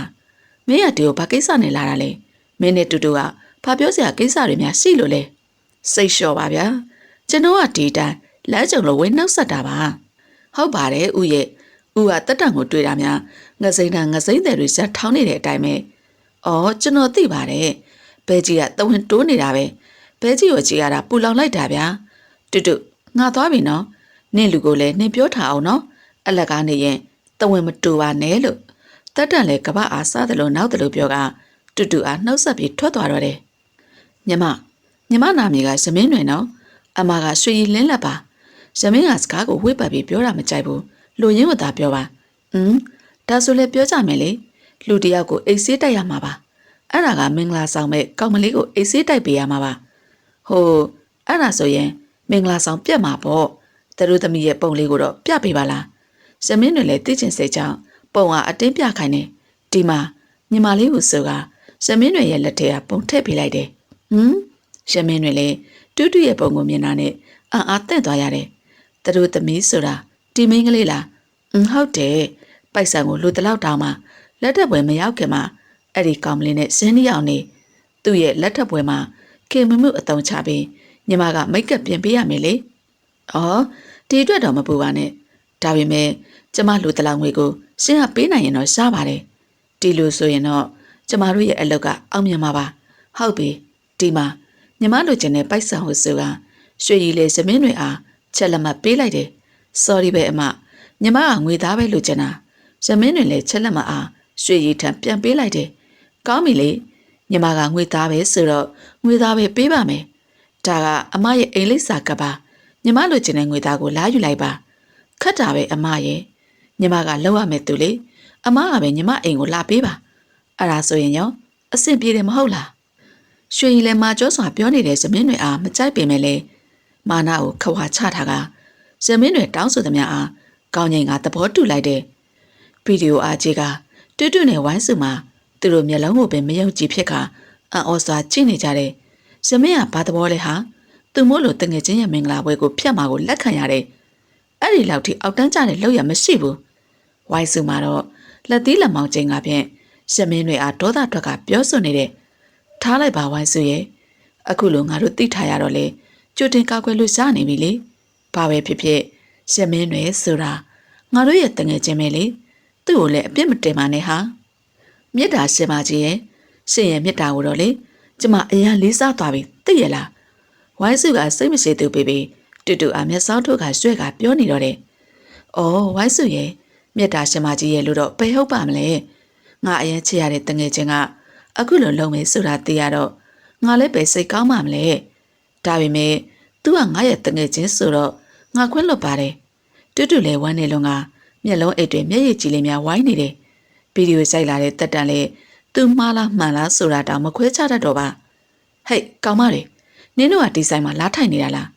ရှုပ်တရက်ဆိုသလိုဇမင်းတွေရောက်လာပြီးလွတ်နေတဲ့ခုတ်တကုံတွေဝင်ထိုင်လိုက်တယ်ဇမင်းတွေကိုမြင်တာနဲ့တူလည်းမပြောချင်ပြောညင်မြတ်သာပြုံးပြလိုက်တယ်နေပါတော့မှလဲဘာစားမှလဲငါမပေးမယ်လေရှားပါတယ်ငါဘာမှမစားတော့ပါဘူးငါနေ့ကိုတောင်းဆိုစရာတခုရှိတယ်ဘာများလဲနေ့ရဲ့မင်္ဂလာဆောင်မှာငါပန်းကျဲမှာနော်အဲ့မှာနေရပန်းကျဲ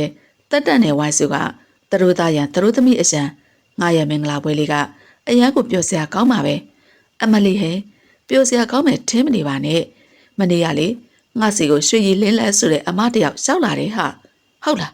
तू ကဘာလာလောက်တာလဲတူလေသိရနဲ့မသိချင်အောင်ဆောင်ကမေးလိုက်တယ်သူ့ကိုနင်ကသိလို့လားသိတယ်လေ तू ကဦးရဲ့တငယ်ချင်းဆိုလာပဲဒါနဲ့ तू ကနင့်စီကိုဘာလာလောက်တာလဲအဲ့ဒါဆိုရင်တော့သိချာနေပြီအဲ့ကောင်မကစနိုင်းမှာပဲနေမှာဆိုပြီးဇမင်းတွေလည်းသူနဲ့ရွှေရည်ပြောခဲ့သမျှအားအကုန်ပြောပြလိုက်တယ်ကြောက်စရာကောင်းလိုက်တာနေရရောဘာလို့ပိတ်ဆံတွေကိုယူထားရတာလဲအန်ဒီရဲ့များလိုက်တာတငယ်ချင်းရဲ့ပြန်ပေးလိုက်ပါလားပြန်ပေးမှာပါဒါပေမဲ့အခုမဟုတ်ဘူးမင်္ဂလာဝယ်ပြီးမှပေးမှာလှင်နာယူမကိုပညာပြချင်လို့ကိုတမင်ယူထားလိုက်တာငါဒီလောက်ကိုလက်ခံရတယ်ဆိုတာလေနဲ့အတွက်ပါငါလက်မခံပဲညှင်းလိုက်ရင် तू ကနောက်တစ်ယောက်ငါပြီးလောက်ကြံခိုင်းအောင်ပါပဲလေအခုတော့ तू လေတနာစရာကောင်းတာပဲကြာရှည်မှလာပြီးချော်လဲတာပဲနင်ပြောတာလေဟုတ်တာပဲဘာပဲဖြစ်ဖြစ်လေငါအခုလိုမျိုးတငယ်ချင်းလေးကိုရှားထားတာအစမ်းကကောင်းတာပဲငါနဲ့ကိုကျေးဇူးတင်နေသိလားရှားပါတယ်ငါရဲ့နင်းရဲ့တက်တက်ရဲ့ဝိုင်းစုရဲ့ဆိုတာကငယ်ပေါင်းတငယ်ချင်းတွေလေငါအသက်ထက်ရှင်ပြီး နင်တို့ကိုချစ်တယ်ဆိုတာရှုံးမှာရမင်းတွေရဲ့စိတ်ရဲ့အမှန်ကိုသိလိုက်ရတာကြောင့်တငယ်ချင်းတွေရဲ့မျက်နှာမှာလည်းကျင်းတဲ့အပြုံတွေဝေစားနေတယ်။သမီးလေးပပပြန်လာပြီ။တွတ်လည်းတန်းစီနေရင်အဖေဖြစ်သူကိုမြင်တော့တန်းပေါ်ကအလဲအမြတ်ဆင်းလာတယ်။ပပရဲ့နေနိုင်လိုက်တာမမကဖုံးဆက်ပြီးခေါ်တော့မှပဲရှောက်လာတော့တယ်။တွတ်လေးကလည်းပပကအလုတ်သွားလုံနေရတာလေ။ချင်းသူချင်းသားတွေကအစမ်းယူသားကြတာ။ပပရဲ့အလုတ်ကကုသိုလ်လဲကြတယ်။လူတွေရဲ့အသက်ကိုကဲတင်နေရတာလေ။လူကြားကောင်ကအပူတွေစောက်ပြောမနေစမ်းပါနဲ့ရှင်ရဲ့လူနာတွေကအရန်ကိုအရေးကြီးနေတာလားရှင်မမယားနဲ့သမီးရှိတယ်ဆိုတာလေထဲ့မတွက်တော့ဘူးလားဘယ်ချိန်ကစောင်းနေမှမသိတော်ချေရီခင်လဲယောက်ျားဖြစ်သူကိုရှမ်းတွေးလိုက်တယ်မိမရဲ့မောင်ကပေတော့ကများမိမအပေါ်ခင်မုန်းဝတ္တရားပြက်ကွက်ခဲ့လို့လေငွေဆိုလေလားစံတိုင်းလွှဲပေးနေတာမဟုတ်ဘူးလားဟုတ်ပါတယ်မမရဲ့ပပကိုစူးမနေပါနဲ့မိတုကလေးနေရကလေးနေစားသမီးဘာမှမသိသေးဘူး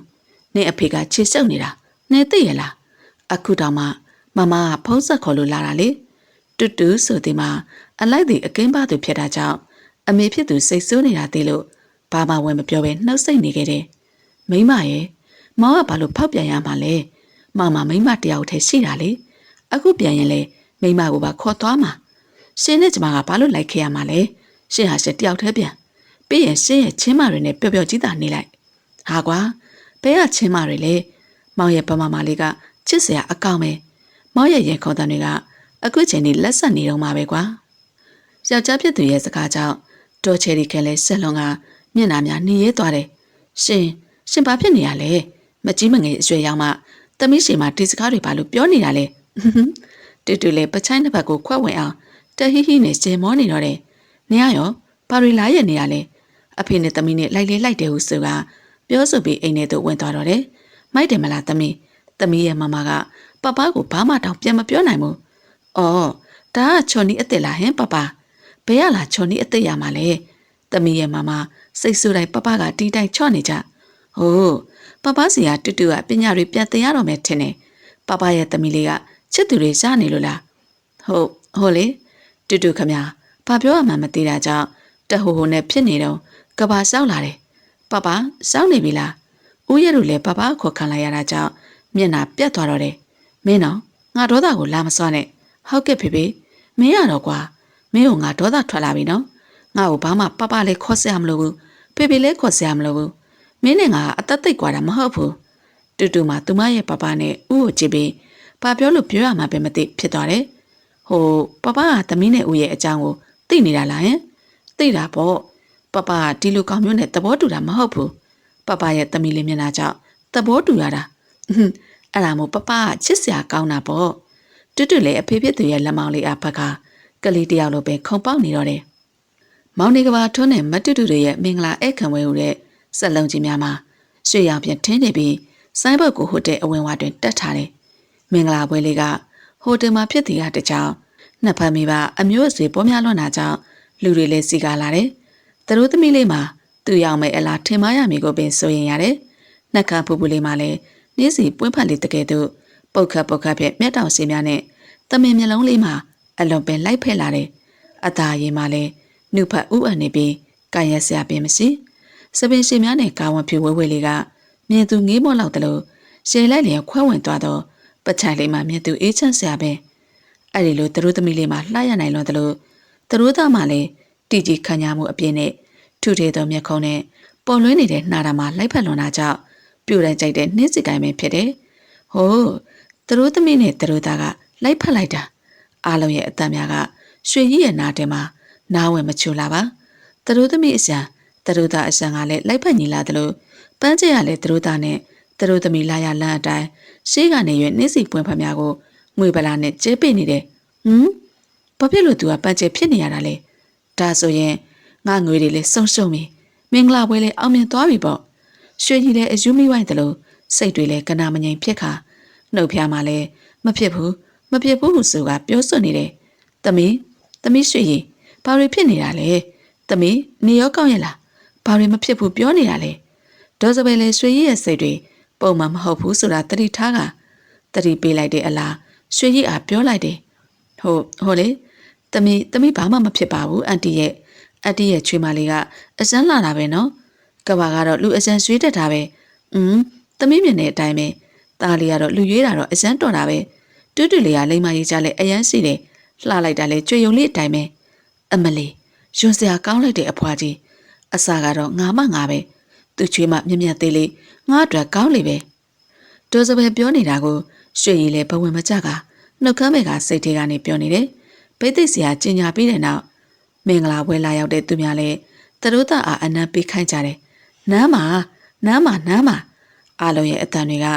ဟိုတယ်တစ်ခုလုံးကိုလွှမ်းခြုံသွားတယ်ရှက်မနေပါနဲ့ဘဲကြီးဟာပေးလိုက်ပါတက်တန်ရဲ့စကားကြောင့်ကဘာလည်းမချိပြုံးလေးပြုံးဟာတူတူရဲ့စွမ်းမစရာကောင်းတဲ့နှကပူပူလေးပေါ်သို့အနမ်းချိုလေးများပေးလျင်တူတူလည်းအလိုက်တသိပင်မျက်လုံးလေးမိတ်ထားကအနံများကိုခံယူနေတယ်အားလုံးရဲ့လက်ကုပ်တန်ကြမှာတူတူလည်းမျက်လုံးလေးပိကလက်လောက်ကကဘာအားကြည့်နေတော့ကဘာလည်းတစ်ဖက်ပြောပြလိုက်တယ်အမလီဟေရိုလိုက်ကြတာဘလောက်တော့အားကြဖို့ကောင်းလဲလူတွေပြောသလိုပဲအစက်ကိုရိုတဲ့မင်္ဂလာပွဲလေးပင်ဖြစ်တယ်မင်္ဂလာပွဲလေးတဲ့အပျော်ရွှင်သောလူသားကိုဖော်ပြပါဆိုလျင်ကဘာနဲ့တူတူသာဖြစ်ပေလိမ့်မယ်ညရောက်တဲ့အခါတူတူလည်းမင်္ဂလာပွဲမှာပင်ပန်းထားတာကြောင့်အဝတ်များလေးကရေချိုကန်ဝင်ပြီးရေကိုအဝချိုးပစ်လိုက်တယ်ရေမိုးချိုးပြီးတပတ်ပတ်ကရေချိုကန်နဲ့အထက်ဘယ်တော့မှစောင်းနေတာလဲကိုမိမစီလာတာအသိပေးရမှာလားပြီးတော့ဒီညမင်္ဂလာဥညာဆိုတော့သွားလူရုံမာချင်းဘာမှလည်းကိုမသိဘူးတူတူလည်းကပအားတွန်းထုတ်လိုက်ပြင်မဲ့သူမရဲ့လူကောင်းသေးတယ်လေးမှာကပရင်ဝင်နေစောက်သွားတယ်ကပလည်းသူမလေးအားပွေ့ချီကကရင်ထက်သူတင်လိုက်ကသူ့ရဲ့ကိုလုံးကြီးဟာသူမလေးကိုအုံမိုးမိတယ်လို့ဖြစ်သွားတယ်သူမလေးရဲ့ကြည်လင်တောက်ပနေတဲ့မျက်နှာလေးအားစိုက်ကြည့်ကသူမလေးရဲ့နှကမ်းပူပူလေးကိုအာပါတရနမ်းလိုက်ပြီးနှကမ်းမှာအနံများလေတိုင်းထိနေကြလာကတူတူလေးဥဝဲလိုကြမျက်လုံးလေးကိုမှိတ်ကဦးကိုဆောင်တဲ့အချစ်ကဘာစီသို့လိုက်သွားတော့တယ်။ကဘာအစောကြီးနုနေကသူ့ရဲ့ဘေးကိုကြည့်လိုက်တော့သူမလေးကအိယာကမနှုတ်သေးနှစ်ဖူးတွေဝဲကျနေတဲ့ဆံတွေများကိုတတ်တင်လိုက်ကမေးတောက်ကဖြင့်သူမလေးရဲ့မျက်နှာအားစိုက်ကြည့်နေတယ်။တူတူကအိလျံအတော်ကြကြနဲ့မနှုတ်သူများနှိုးမှသာနှိုးတဲ့သူဖြစ်တယ်။တူတူတယောက်မနက်7 နာရီမှအိယာကနှိုးကအာပါတရဝါနဲ့တန်းလိုက်ပြီးအပြင်ကျော်ဆွဲလိုက်တယ်။ဦးလည်းမရှိတော့ပါလား။တူတူလေးရေနိုးပြီလားမနက်စာစားကြရအောင်အမြန်ဆင်းခဲ့တော့နော်အော်ဟုတ်မမတင်ဟူဆိုကတူတူလေးစပွဲပေါ်ကနိုင်ကိုတစ်ချက်ကြည့်လိုက်တယ်7 နာရီတောင်ထိုးနေပြီဟာမမကတော့ငါ့ကိုဘာဒီပွားဦးမလဲမသိဘူးဟူဆိုကခေါင်းကိုတွင်နေကိုရင်ကရင်မော်ကရှော့ဆင်းလာကရှီချိုကနေဝင်ပြီးမျက်နှာသေးသွားတိုက်အောက်ထပ်သို့ဆင်းလာခဲ့တယ်မော်နင်းတူတူလေးမော်နင်းပြောကဥပေနာကခုံတွင်ဝင်ထိုင်လိုက်တယ်သမီးအခုဘယ်ချင်းရှိပြီလဲဒေါ်ချေရီခင်လဲကော်ဖီတငုံတောက်ရင်တူတူအားစကားစားလိုက်တယ်တူတူထင်တဲ့အတိုင်းပဲမမတယောက်ကတော့ဘာတွေပေါင်းနေလဲဆိုတာတူတူလည်းမသိပါဟို7 နာရီပါမမဒါကမင်းမကောင်ထားရမယ့်အချိန်လားသမီးကအခုအစင်လိုမဟုတ်တော့ဘူးနော်အိမ်တော်သေးဖြစ်နေပြီသမီးသိပါတယ်မမရဲ့ညအိတ်တာနောက်ကျသွားလို့ပါနောက်ဆိုဒီလိုမဖြစ်စေရပါဘူးနော်ကဲပါအားလုံးတိတ်ကြတော့သမီးလည်းနောက်ဆိုအခုလိုအိတ်ရထားနောက်မကျရဘူးနော်ဟုတ်ကဲ့ဖွားဖွားတူတူလည်းအဖွားပြသူကခေါင်းညက်ပြကမနက်စာကိုသာအာယုံဆိုင်စားနေတော့တယ်တူတူလေးဦးနဲ့အတူဟိုတယ်ကိုလိုက်ခဲ့လေ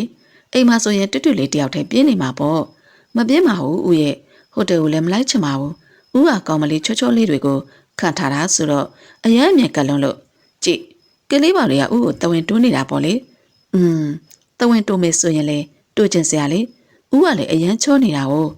ကဘာလေလက်ကလေးပိုင်ကပြောနေတော့တူတူကရေမောနေတယ်ဘာရတာလဲအော်ညကလေကြောင်နဲ့ကြွက်ကကြည့်တာအရန်ရဖို့ကောင်းနေသိလားကြောင်ကလေသူ့ကိုယ်သူအရန်ချောတယ်ထင်းနေတာရုပ်ကိုကြည့်တော့တက်တိုင်သေးပန့်ထားတဲ့ရှုံးနေပါရုပ်တည်ကြီးနဲ့ပြောနေတဲ့တူတူအားကဘာလေပြုံပြုံကြီးကြည့်နေကသူမရဲ့ဘာပဲနုနုလေးအားအနံ့ချွေလိုက်တယ်ဦးစုပ်ဘာလို့သူများကိုလိုက်ဖန်နေတာလဲတူတူလေကဘာရဲ့ကိုလေးအားတွန်းတုတ်ကပြောလိုက်တယ်ကလေးပေါင်လေးရလဲကွာနမ်းပါလေဆိုမှချစ်လို့ပေါ့ကိုကကိုမိမလေးကိုအရန်ချစ်တာလေဖြစ်နိုင်ရင်ရှင်ဝင်ထဲမှာထာဝရသိမ်းထားလိုက်ချင်တာအမလီဦးရဲ့စကားတွေအရန်တက်လိုက်တာနော်အဲ့ဒါမို့လို့လေဒီကောင်မလေးကဦးကိုချစ်နေရတာသိရလားဟုတ်ပါပြီကွာဟုတ်ပါပြီဦးကလေချစ်ပါတယ်ဟုဆိုရင်ကဘာလေတူတူအားဖကရှင်ဝင်ထဲတွင်ထိထားလိုက်တယ်ဟုတ်လေဦးကိုတူတူပြောစရာရှိတယ်သိလားမနေ့ကလည်းပြောမလို့ကိုမေ့နေတာတူတူလေခေါင်းလေးမောကကဘာအားမျက်လုံးဝိုင်းဝိုင်းလေးဖြင့်ကြည်ကပြောနေတော့တယ်ပြောလေဦးကိုဘာပြောမှလဲ တူတူလေးအမေဖြစ်သူရဲ့ချုပ်ချယ်မှုတွေကြောင့်စိတ်ချင်းချက်ကအိတ်ခွဲနေရဦးကပြောနေတော့တယ်။ဦးတူတူတို့အိတ်ခွဲနေကြမယ်လေ။မမနဲ့အတူနေရတာအရက်ကိုစိတ်ဖြတ်ဖို့ကောင်းတယ်။တူတူကလည်းကွာဒီမှာနေရတာလေအဆင်ပြေနေတာပဲ။တူတူရဲ့မမကတူတူကိုစုံမနေတာလေ။ဒါကိုချုပ်ချယ်တယ်လို့မမြင်ရဘူး။ဦးကလည်းတူတူကိုဆိုရင်အပြစ်ပြောဖို့ပဲသိတာလား။အဲ့ဒါမို့လို့ဦးကိုမချစ်တာဆိုပြီးတူတူလည်းခြေလေးဆောင်ကဖြင့်အိတ်အပြင်ဘက်ထွက်သွားတော့တယ်။ကဘာနေပါလို့ငါ့ကိုစောင်းနေတာလေတကယ်ဆိုရင်ဟာငါမသိပါတယ်ငါ့ကိုအဲ့လိုကြီးမစိမ့်ကားပါနဲ့နေကျင်တဲ့လောက်တဲ့ထိငါတောင်းပါမှာပဲအစင်လိုမျိုးခင်မင်မှုလေးတော့ပေးပါနော်တနာစရာမျက်လုံးများဖြင့်ကြည်ကဘာအားပြောနေတဲ့ကဘာလေးတနာနေတယ်ရှားပါတယ်ငါနေ့ကိုစိတ်မဆိုးပါဘူးအလိုအားတဲ့တရက်လောက်တော့နေ့ကိုအိမ်မှာထမင်းစားဖိတ်မယ်လေအဲ့ဒီအခါကျတော့တူတူနဲ့နဲ့လည်းအဆင်ပြေသွားတာပေါ့ငါညကြရင်ဖုန်းဆက်လိုက်မယ်နော်အန်တီရောကိုရီးယားကိုပြန်သွားပြီလားပြန်သွားပြီငါပြန်တော့မယ်နော်အခုလောက်ဆိုတူတူကငါ့ကိုမျောနေလောက်ပြီအဲ့မှာဘိုင်ဘိုင်နော်ရွှေရီလည်းထွက်သွားတဲ့ကဘာအာဟန်စာအပြုံးလေးပြုံးပြကလက်လေးပြလိုက်တယ်နေအရင်ပြောနေပါပဲနော်ကဘာနေဟာငါအပိုင်ပဲဘသူအပိုင်မှမဖြစ်ရဘူးနေအရင်ချစ်တဲ့လူကိုငါအမုန်းဆုံးပဲရွှေရီလည်းထွက်သွားတဲ့ကဘာရဲ့ကာလီယာကြီးကတယောက်တည်းစကားတွေပြောနေတယ်အိမ်ခွဲနေကြမယ်ဆိုလေသဘောပဲလေဒါပေမဲ့အန်တီမာဂျနာကတူတူလေးကိုအလိုလိုက်ရမယ်နော်တူတူလေးကအခုမှကလေးတတအရွယ်ပဲရှိသေးတယ်ဟုတ်ကဲ့စိတ်ချပါတူတူကိုကျွန်တော်စိတ်ချမ်းသာအောင်ထားမှာပါတောင်းဆိုနေတော့လေခွင့်ပြုရတာပဲရှံဖြစ်တာတွေဘာတွေမလို့ချင်ဘူးနော်မမကိုလည်းနေတိုင်းဖုံးဆက်ရမယ်နော်အိယာထားလည်းမနှောက်ကြစေနဲ့ဟုတ်ကဲ့ပါမမရဲ့အလိုတိုင်းဖြစ်စေရပါမယ်ပြောရင်တော့ဟုတ်ကဲ့နဲ့လှုပ်လိုက်ရင်အမြင်တက်လွဲကြီးပဲမိတူနော်မိတူညီချိုးတွေကိုပြင်ထားဒေါ်ချယ်ရီခင်လည်းတူတူရဲ့စိတ်အားကောင်းစွာသိနေ၍တူတူအားကျိန်းမောင်ကပြောဆိုနေတယ်ဖွားဖွားမမကိုပြောပါဦးတူတူကိုအပြစ်ပဲပြောနေတာမသိရင်တူတူကပဲလူစိုးမကြီးကြာနေတာပဲတူတူလည်းချက်ချင်းဆိုသလိုအပွားဖြစ်သူကကတ်ချွဲကအမေဖြစ်သူကိုတိုင်နေတော့တယ်ဟုတ်ပါအေးငါမီလေးကဒီလောက်လိမ်မာနေတာကိုများအပြစ်ပြောတဲ့သူကရှိသေးတယ်ဟုဆိုကတူတူလေးအလိုချသူမလေးရဲ့ဆန်တွေလေးအားဖွားဖွားလေးပုတ်ခါပြောလိုက်တော့တယ်တူတူလေးအဖွားဖြစ်သူရဲ့ရှင်ဝင်နဲ့ကလေးတယောက်လိုမှိတ်ဆက်နေတော့တယ်မမကျွန်တော်ကိုပိုက်ဆံလေး9သိန်းလောက်ပေးပါအောင်ဗျအရေးကြီးနေလို့ပါဇွဲညင်တယောက်သူ့ရဲ့ကိုလုံးအားပုတ်ခါနှာခေါင်းကိုပေါ်ရင်အမဖြစ်သူတမပိုက်ဆံကိုအစုတယောက်လိုတောင်းနေတော့တယ်ဇွဲညင်နေစိတ်တွေပြန်သုံးနေပြန်ပြီလားနေပြောတော့ဖျက်လိုက်ပြီဆိုမမကလည်းဗျာစုံမချင်ရင်နောက်မှစုံမပါကျွန်တော်အခုနေလို့မရတော့ဘူးဟုပြောပြီးရွှေရည်လင်းလက်ရဲ့လက်ထဲမှာပိုက်ဆံတောင်းတော်အုပ်ကိုဆွဲယူသွားတယ်ဒီမောက်တယောက်နဲ့တော့အစမ်းခတ်တာပဲသူ့ကိုအမေရိကပြန်လွတ်ဖို့ကလည်းအဆင်မပြေဘူးဒီတိုင်းဆို9ရက်စီဝါရေးပြက်ယုံပဲရှိတယ်ရွှေရည်လေးတယောက်တည်းပွားစီပြောကအခန်းထဲမှာကြံရစ်နေခဲ့တယ်စပွဲပေါ်ကဖုံကထမိလာတာကြောင့်ဖုံကိုကောက်ယူကြည့်လိုက်တော့ကဘာဖြစ်နေတယ်ကျင်းနေစွာပြောလိုက်ပြီးမဆိုင်မတော်ပဲကိုင်လိုက်တယ်ဟယ်လိုပြောလေကဘာမဟုတ်ဘူးရှင်ကျမပါတူတူမှတ်မိတယ်မဟုတ်လားအော်တူတူလားဘာတွေလုပ်နေတာလဲမမလည်းတူတူလေးကိုတတိယနေတာတူတူလည်းရွှေရည်လင်းလက်ရဲ့စကားကိုကြားကမျက်နှာကိုချက်ချင်းမှဲ့လိုက်ဟုတ်တယ်တူတူလည်းအမကိုအရန်တွေတတိယနေတာတူတူရဲ့အလွမ်းကအမထပ်ပို့ပါတယ်အဲ့မှာကဘာပြန်ရောက်ပြီလားအမစာပို့ထားတာရောရှောက်လားရှောက်ပါတယ်ရှောက်လို့လေဖုန်းခေါ်လိုက်တာပေါ့ဦးကဟိုတယ်ကပြန်ရောက်ချင်းပဲတူတူစားဖို့အတွက်ဟင်းတွေချက်နေတာလေခဏတော့အမဦးနဲ့တူသွားဝိုက်ကူလိုက်အောင်မယ်တူတူလေးရွှေရည်လင်းလက်အားတမင်ပြောကဖုံးချလိုက်ပြီးဦးနဲ့တူထမင်ပွဲဝိုင်းပြပြရန်မိဖို့တဲ့ဝင်သွားတော့တယ်ဟဲ့ကလေးပေါင်လေးဘယ်ချိန်ရှိနေပြီလဲထားတော့ဦးကလည်းအစောကြီးရှိသေးတယ်တူတူအေးမဝသေးဘူးလို့အဲ့လိုလုပ်လို့မရဘူးလေဒီနေ့ကတနင်္ဂနွေနေ့ဆိုတော့ခေါင်းဆောင်ရမယ်အပြင်လဲသွားမယ်စားချင်တာတွေလည်းဝယ်ကျွေးမယ်တကယ်ပြောတာလားဒီလိုဆိုတော့ငေါက်ကနေထထိုင်ကမျက်နှာလေးကမှုရတဲ့မျက်နှာလေးနဲ့တကယ်ပေါ့မနှက်စာလည်းပြင်ပြီးသွားပြီမျက်နှာသေးသွားတိုက်ပြီးရင်အောက်ဆင်လာခဲ့ကဘာထွက်သွားပြီလို့တော့ကဘာရဲ့လက်ကလေးအားဆွဲတာကလက်လေးနှစ်ဖက်ကိုဆန့်ထုတ်ပေးလိုက်တယ်ဒါကသူ့မလေးချီခိုင်းနေတာသိပေမဲ့မသိချင်အောင်ဆောင်ကတမင်မေးလိုက်တယ်ချီခိုင်းနေတာလေဦးကလေအခုတော့မချစ်ချင်တော့ဘူးလားအင်းပေါ်လေအခုတော့လေညွှန်းညံ့လာပြီပေါ့သူမလေးရဲ့စကားဆိုကဘာလေသူမလေးဟာဆွဲပွေကချီလိုက်တော့တယ်လာခဲ့စောစောစီစီရေးပါချိုးပေမဲ့ဟုဆိုကကဘာလေတူတူကပွေချီကရေချိုကန်နဲ့ဝင်သွားတော့တယ် ခေါင်းဆောင်မကမိန်းကလေးမဟုတ်ဘူးလားမဟုတ်ပါဘူးဗျဒီဆိုင်ကယောက်ျားလေးတွေကြီးဖွင့်ထားတဲ့ဆိုင်မှာဘာများပြဿနာရှိလို့လဲဘာမှမရှိဘူးခေါင်းဆောင်မကညီမပါဘာကိုမရှိရမှာလဲလာသွားမယ်ဟုဆိုကတူတူရဲ့လက်ကိုဆွဲပြီးစပင်ဆိုင်တွေကထွက်လာခဲ့တယ်တူတူလည်းမျက်လာလေးရှုံးမဲ့ကဖြင့်ကဘာဆွဲခွန်ရကိုမလိုက်ချင်လိုက်ချင်ပြန်လိုက်လာရတဲ့ဦးကဘာဖြစ်နေရလဲဦးပဲလူချင်းချင်းနဲ့လိုက်ပို့ပြီးဘာဖြစ်လို့ပြန်လာရတာလဲပြန်လာရမှာပေါ့ကိုရဲ့ရှင်မှာတသိန်းယောက်ျားလေးတယောက်ကကိုမိမရဲ့ခေါင်းကိုရှော့ပေးနေရမှာကိုကဘယ်လိုအသေးနဲ့ကြည့်နေရမှာလဲအော်ဦးရဲ့အဲ့လောက်ထိတဝင်းမတူပါနဲ့ဦးရဲ့ဦးတွေလေးပြက်ထွက်နေအောင်မယ်ပြက်ချင်လဲပြက်ပါစေပေါ့ကိုကတော့တဝင်းတူတာမှပဲကိုမိန်းကလေးကနှစ်သမီးလေးလိုချစ်ဖို့ကောင်းနေတဲ့ဟာကိုကဘာလေတူတူရဲ့မျက်နှာအားကြီးကပြောနေတာကြောင့်တူတူကတော့မနေတတ်တော့ပါထားပါတော့အခုခေါင်းကမလျှော်ရဘူးဆိုတော့ဘယ်လိုလုပ်မလဲနောက်တစ်ဆိုင်သွားမလားနောက်ဆိုင်လည်းမသွားနဲ့တော့ဦးကိုယ်တိုင်ပဲလျှော်ပေးမယ်အဲ့လိုဆိုရပြီမလားဟုတ်တူတူလည်းမချီပြုံးလေးပြုံးပြကားဖြင့်ကောင်းလေးငိန်ကပြောလိုက်တယ်ကဘာမှလည်းသူ့အပြုံးလေးအားချစ်နေရတယ်သူမလေးပြုံးလိုက်ရင်ပန်းမွက်လေးပွင့်လန်းတယ်လို့ပဲပချိုင်လေးကြောင့်လည်းရှင်းနေတွင်အေးချမ်းသွားရတယ်ဦးနေဘာတွေကြည့်နေရလဲခမရလေးရဲ့မျက်နှာကိုကြည့်နေတာဗျဒါနဲ့တူတူကဦးကိုဘလို့ခေါ်လိုက်တယ်ဦးနေလို့ခေါ်လိုက်တာလေတူတူရဲ့နာမည်အစ်စ်နော်သူများတွေနဲ့မတူအောင်ပေးထားတာဟုတ်ပါပြီဗျာဟုတ်ပါပြီပြန်ကြမယ်လေခေါင်းလေးစော်ရအောင်မယ်ဟုပြောပြီးတူတူအားပွေ့ချီကတပတ်လည်းပဲရင်ချစ်စနိုးနဲ့ပြောလိုက်တော့တယ်တူတူရဲ့နေအရန်လှလာတာပဲနော်မဟုတ်မှလွယ်ရောနေရဲ့ဦးကနေကိုအရန်ချက်တာနဲ့တူတယ်အမလီဟဲငါကြွေးတဲ့လက်ဖက်ကိုပဲစားပါလေလုံးကြီးတွေနဲ့မမြောက်စမ်းပါနဲ့နင်ကလေငါတို့ကအတီပြောတာပါဟာဟိုမိမနဲ့ရောအဆက်အသွယ်ရှိသေးလားရမင်းရဲ့စကားကြောင့်ဟိုနေကအဖြစ်ပြက်ကိုတူတူလည်းတွေးမိလိုက်တယ်နင်ပြောမှတတိရတယ်ဟာမနေ့ကဦးရဲ့ဖုံကိုစာပို့ထားတယ်ဟိုတယ်ပြန်ရောက်ပြီလားတဲ့ကျမကြီးလည်းဂယုဆိုင်ပါတဲ့ဟုတ်လားဒါဆိုရင်တော့သိကြပြီအဲ့ဒီမိမကနေရဲ့ဦးကိုလက်မလျှော့သေးဘူးဆိုတဲ့သဘောပဲတူတူရဲ့စကားအစုံဝိုင်စုကလည်းဝင်ပြောလိုက်တယ်စိတ်မပူပါနဲ့ဟာငါလည်းအဲ့ဒီမိမနဲ့မပတ်သက်ဖို့ဦးနေကိုပြောထားပါမယ်ငါစီကိုလာလေတာတတ်တန်ကရောလိုက်မလာဘူးလားသူကသူဖွားနေမကောင်းနေလို့လိုက်မလာဘူးဟာဒါနဲ့လေနင်ကခုဘာလုံးမှမရှိဘူးလားဒီတိုင်းကြီးအိမ်မှာထိုင်းနေရတာမပြင်းဘူးလားတငယ်ချင်းရဲ့ပြင်းတာတော့ပြင်းတာပေါ့ဟဲ့ငါလည်းအလုပ်တစ်ခုလောက်ရှိမှဖြစ်မယ်ဦးနေရဲ့ဟိုတယ်မှာလည်းမလုပ်ချင်ဘူးအဲ့ဒါဆိုရင်တော့ဘာမှစဉ်းစားမနေနဲ့တော့ငါတို့တငယ်ချင်းတွေစုပြီးဆိုင်လေးတစ်ဆိုင်ဖွင့်မယ်လေငါတို့အားလုံးစီစဉ်ပြီးသွားပြီဟုတ်လားအဲ့ဒါဆိုရင်ဘာမှစဉ်းစားစရာတောင်မလိုတော့ဘူးဒီညနေပဲဦးနေကိုပြောလိုက်မယ်လေအေးပါငါတို့ဟော့ပေါ်သွားကြမယ်လေနေအိမ်အောင်ကြသွားပြီတဲ့ကတငယ်ချင်းတွေတူဆိုင်မထိုင်ရတာလေကြာပြီဆိုတော့အမားတို့သဘောပဲလေဒါပေမဲ့အိမ်တော့ပြန်လိုက်ပို့ပေးရမှာနော်လိုက်မပို့ရင်တော့ငါရဲ့ဦးနဲ့တိုင်ပြောမှာအမလေးဟဲ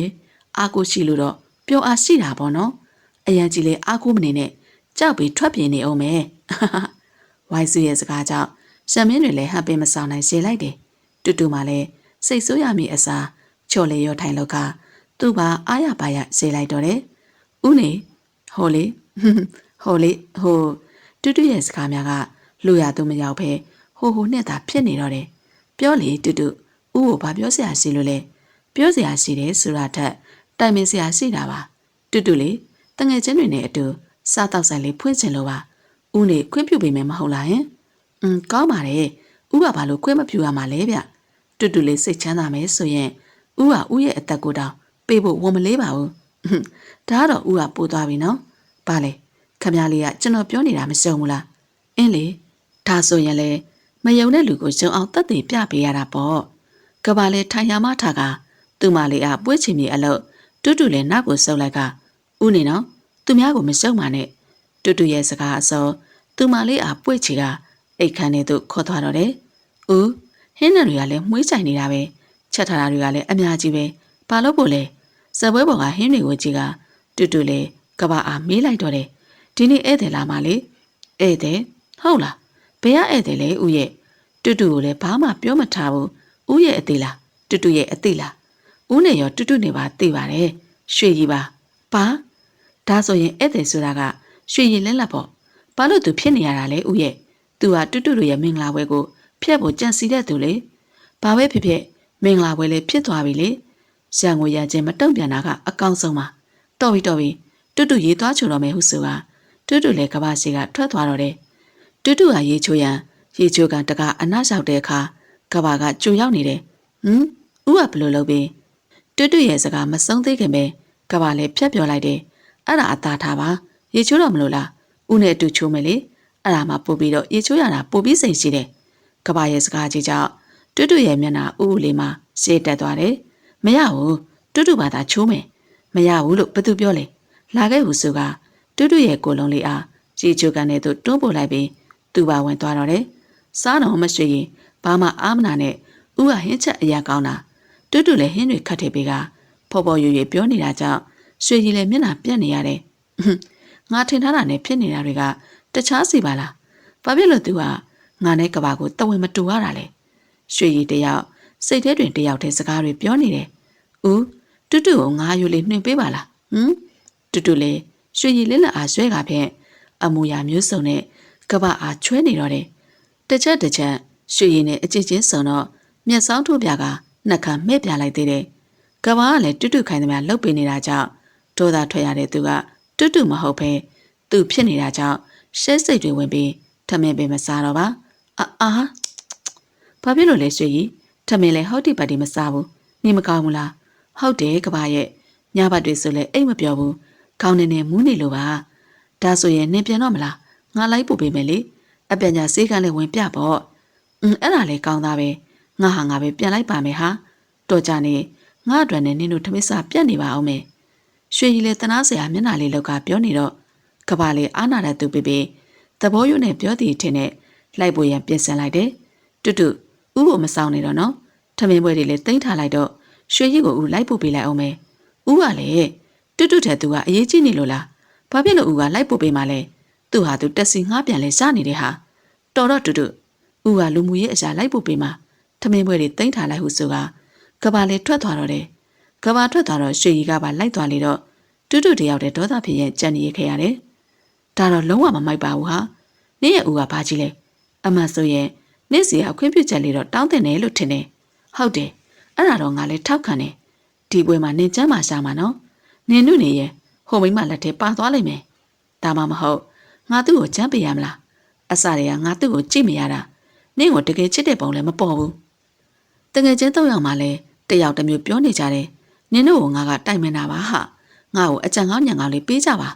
ဒါဆိုရင်ငါပြောတယ်လို့သာလို့နင်အခုအေးစစ်စစ်နေပြီးအသာမှိန်းနေလိုက်နင်ပြောတယ်လို့အရာဆိုရင်ဟိုမိမကနင့်ရဲ့ဒေါသကိုစွာပြီးနင်နဲ့ဦးနေနဲ့ကိုစံဖြစ်အောင်လုပ်နေတယ်လို့ပဲအဲ့ဒါဆိုရင်ငါတည့်ရနဲ့ငြိမ်ခံနေရမှာလားငါအရှုံးမှမဟုတ်တာငါလည်းခန်းစားချက်နေလူလေတူတူလည်းနှကန်းလေးကိုစူပုတ်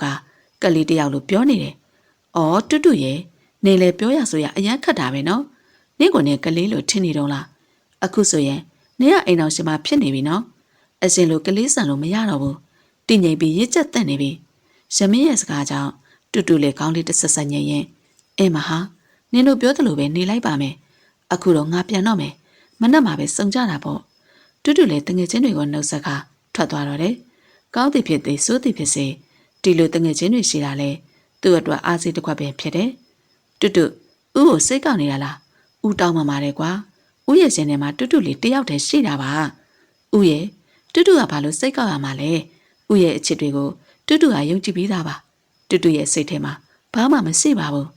ဦးကကလာကားတွေကြည်နေတာလားခုဆိုရင်ကာတွန်းကလာနေပြီကလာကားကြီးမချစ်ချင်ပါဘူးတူတူလည်းကဘာစီက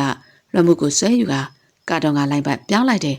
တူတူကလည်းကွာကလေးလေးကြနေတာပဲကာတွန်းကဘာလို့ဖို့လဲကလာကကောင်းကောင်းစောင်းနေပြီဆိုတာတူတူစီကရမှုကိုပြန်ယူ၍ကလာကလိုက်ဖန်ပြောင်းလိုက်ပြန်တယ်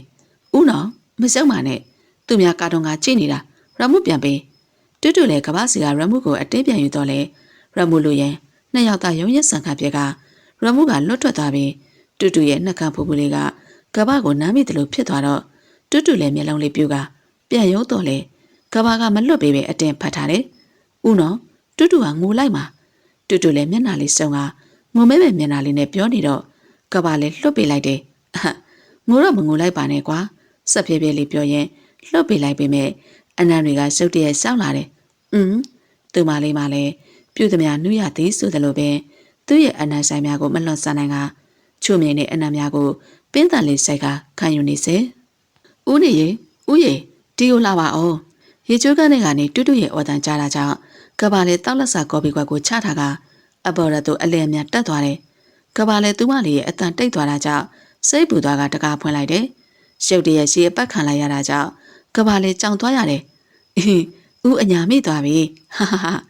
ကဘာကတော့ရှည်တွေဆူသွားကကြွက်ဆုပ်ရုပ်ပေါက်နေပေမဲ့သူမလေးကတော့ကဘာအားစီပတ်ခါပိုက်ကိုနှိပ်၍အာပါတရဆဲနေတော့တယ်ကြည်စံဦးကိုဒီလိုမျိုးစရဲတယ်ပေါ့လေကလေးကလူကြီးကိုစเสียလားကလေးကလူကြီးကိုမစရဘူးလို့ဘယ်ဦးဒီကများချမှတ်ထားလို့လဲတကယ်လို့မစရဘူးလို့သတ်မှတ်ထားရင်တောင်မှ